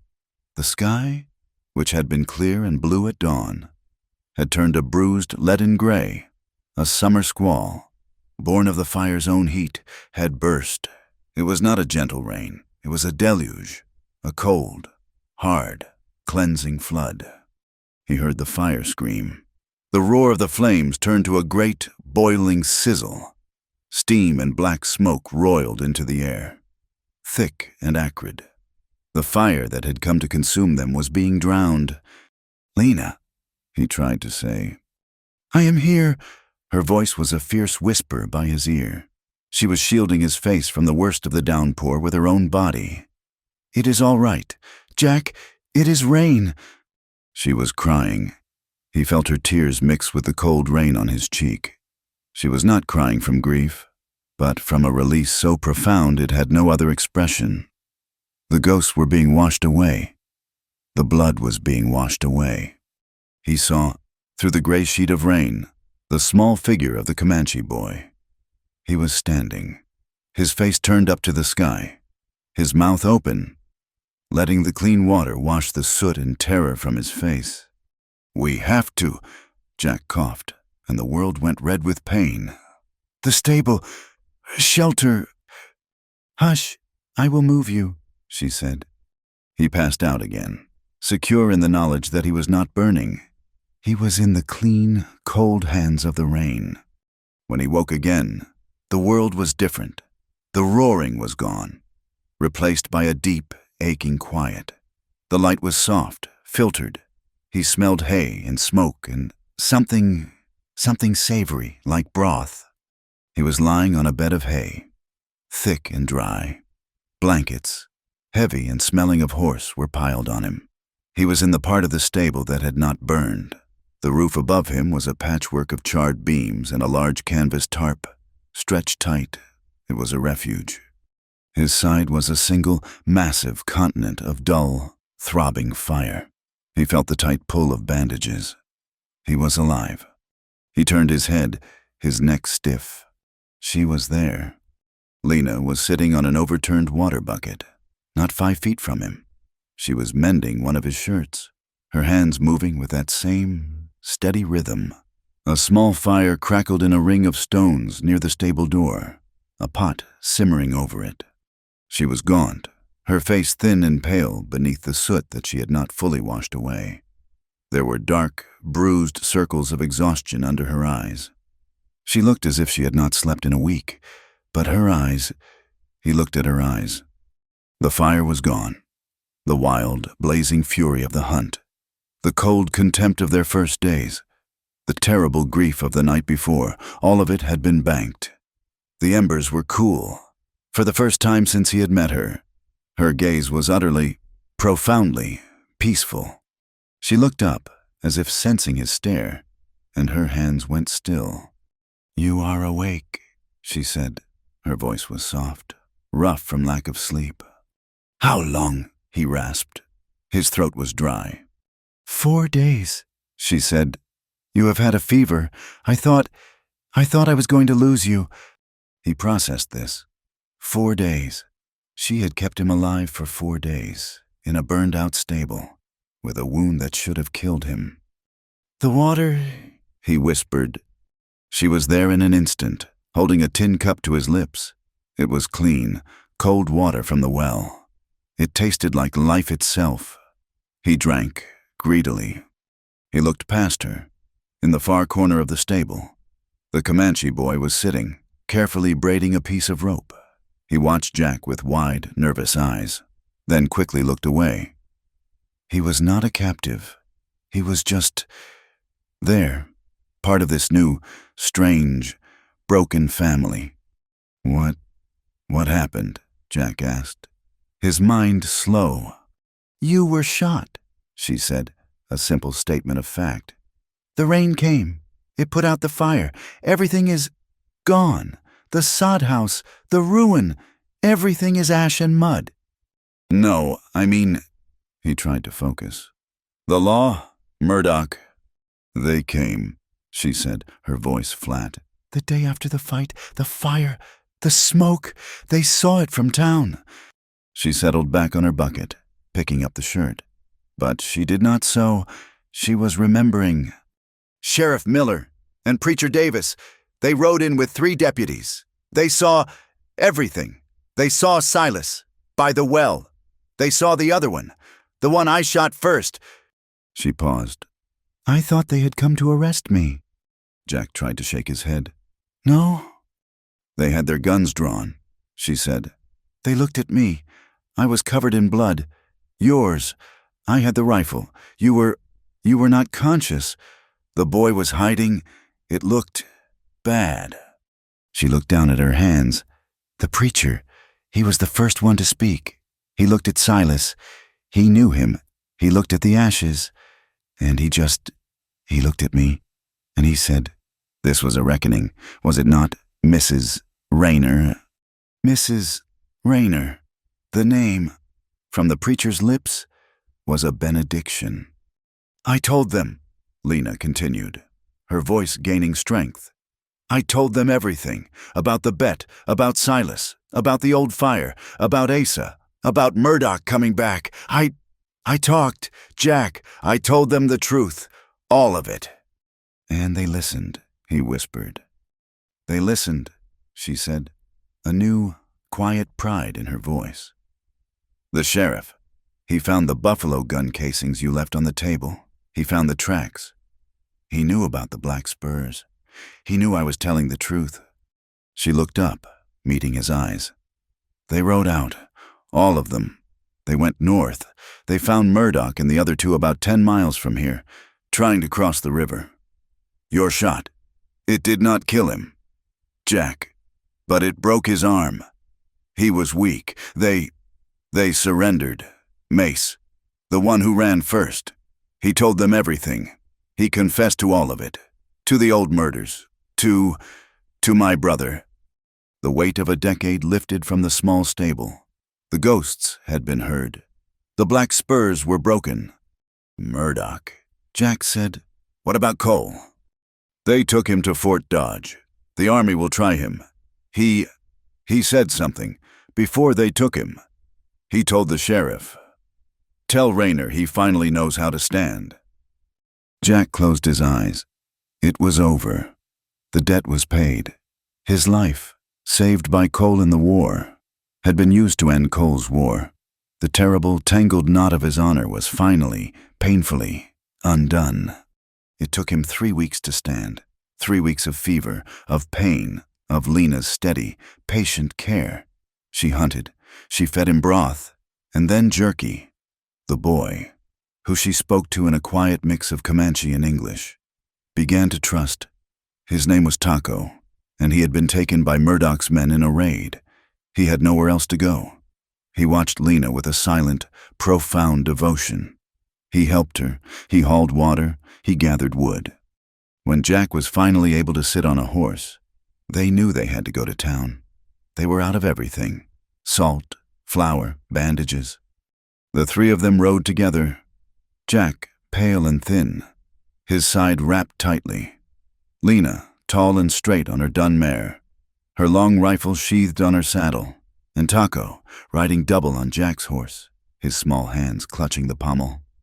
The main street went silent. It was a mirror of their wedding day. The same faces, the same men, standing on the boardwalk outside the broken spur. But the silence was not mockery. It was a deep, stunned, grudging respect. They were not looking at the fool and the silent mute. They were looking at the man and woman who had fought the black spurs and won. They saw the ashes of the ranch on the horizon, and they saw the survivors, riding tall. Jack and Lena dismounted. They walked, side by side, into the general store. The owner, a man who had never once met Lena's eyes, quickly came out from behind the counter. "Mr. Rayner," he said, nodding. Then he turned to Lena. He hesitated, then bowed his head slightly. "Mrs. Rayner, we are glad to see you are safe." The name echoed in the quiet store. Mrs. Rayner. Lena looked at him, her gaze steady, not cold, not angry, just clear. "We need flour," she said, her voice calm and strong, "and salt, and coffee, and a keg of nails." The men in the store did not snicker. They did not whisper. They moved out of her way. The Quietest wife was an outsider no more. Jack's old life was over. He had some cattle, still running with his old trail boss.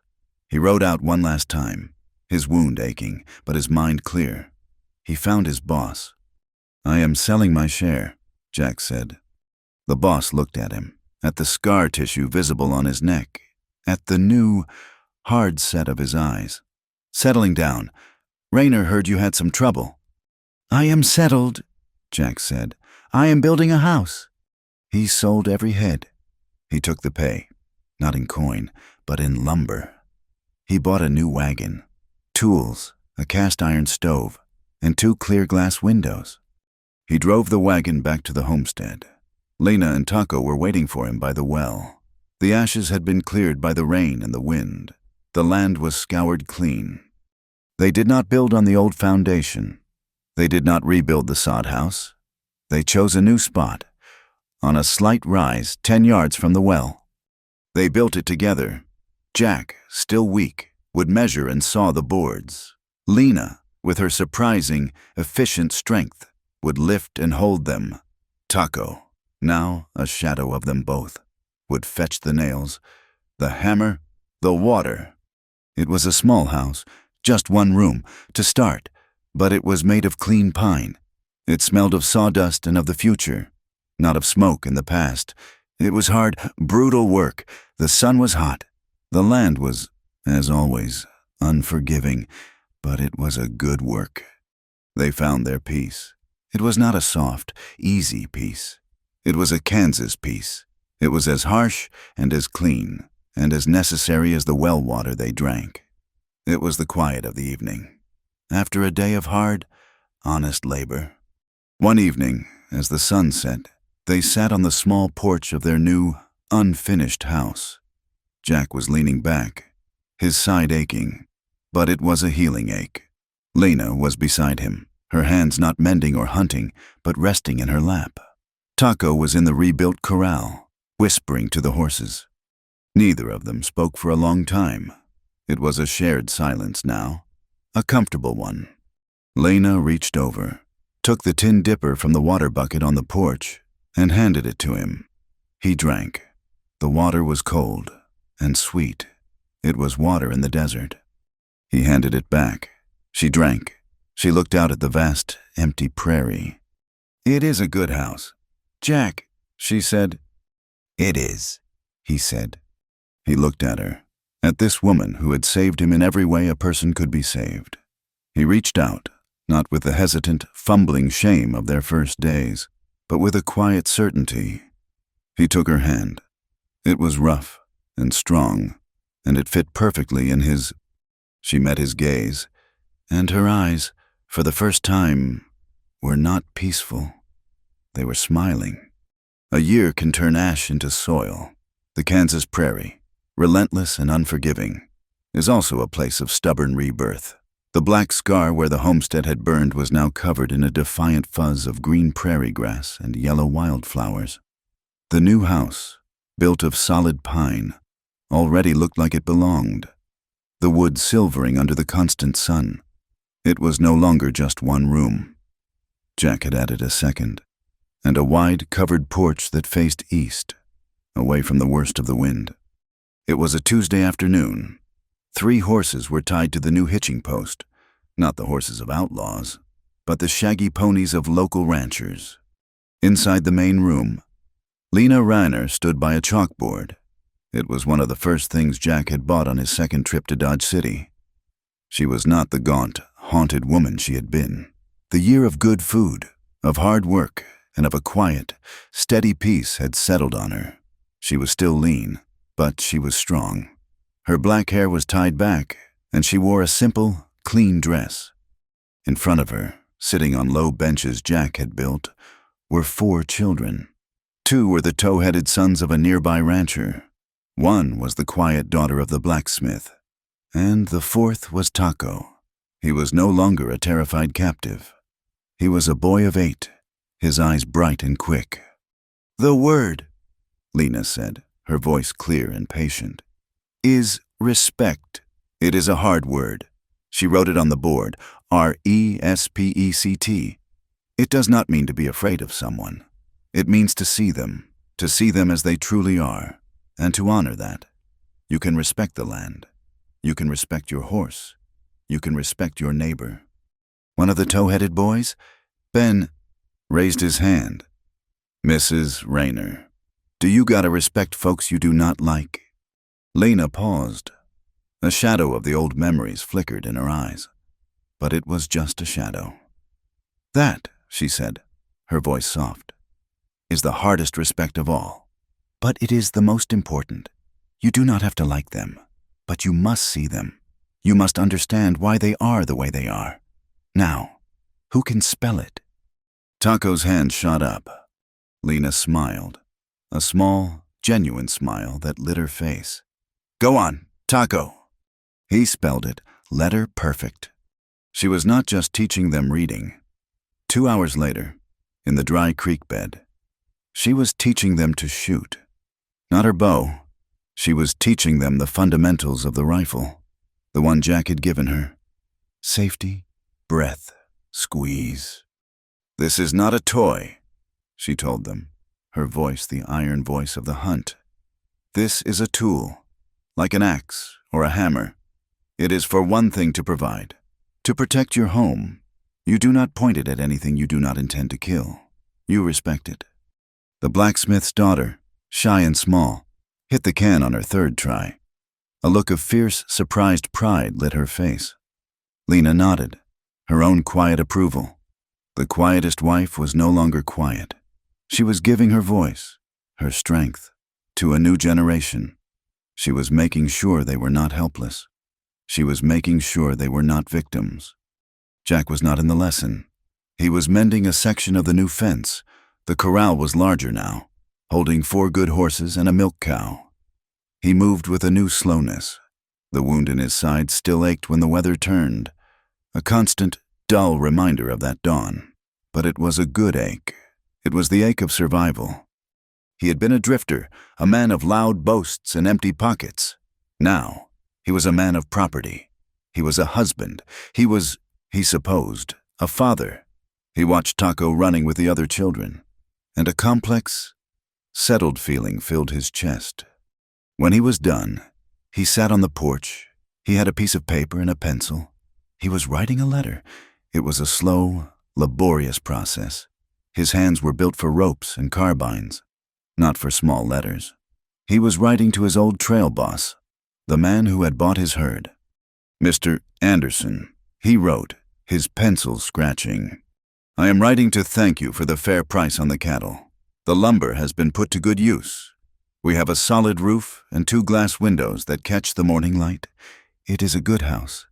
My wife, Lena, she sends her regards." He paused, looking out at the vast, empty prairie. It was not empty. It was full of his life. "You knew me before. I was a loud man. I thought I was something. I thought a man was measured by the bets he won, by the noise he made. I was wrong. I made a bet here. It was the single most stupid, arrogant, and shameful thing I have ever done. It was a bet made in whiskey and pride, and it nearly got us both killed. It cost me my old life. It cost my wife her home, again. But that bet, that terrible, foolish bet, it taught me the one thing I never knew. It taught me what a person is. I thought she was a broken, silent thing. A ghost. I was the ghost. I was the empty one. She was the one who was real. She taught me that love is not It is not the thing they sing about in saloons. It is not easy. It is not soft. It is hard. It is quiet. It is getting up in the morning and rebuilding a barn that burned. It is sitting in the dark of a duster, scared to death and not being alone. It is knowing, beyond any doubt, that you will stand between the person you love and the bullet that is coming for her. It is respect, Mr. Anderson. That is all it is. It is seeing someone for all the broken and all the strong parts of them, and honoring them enough to stand, honoring them enough to change. I lost the bet. I never collected that $100.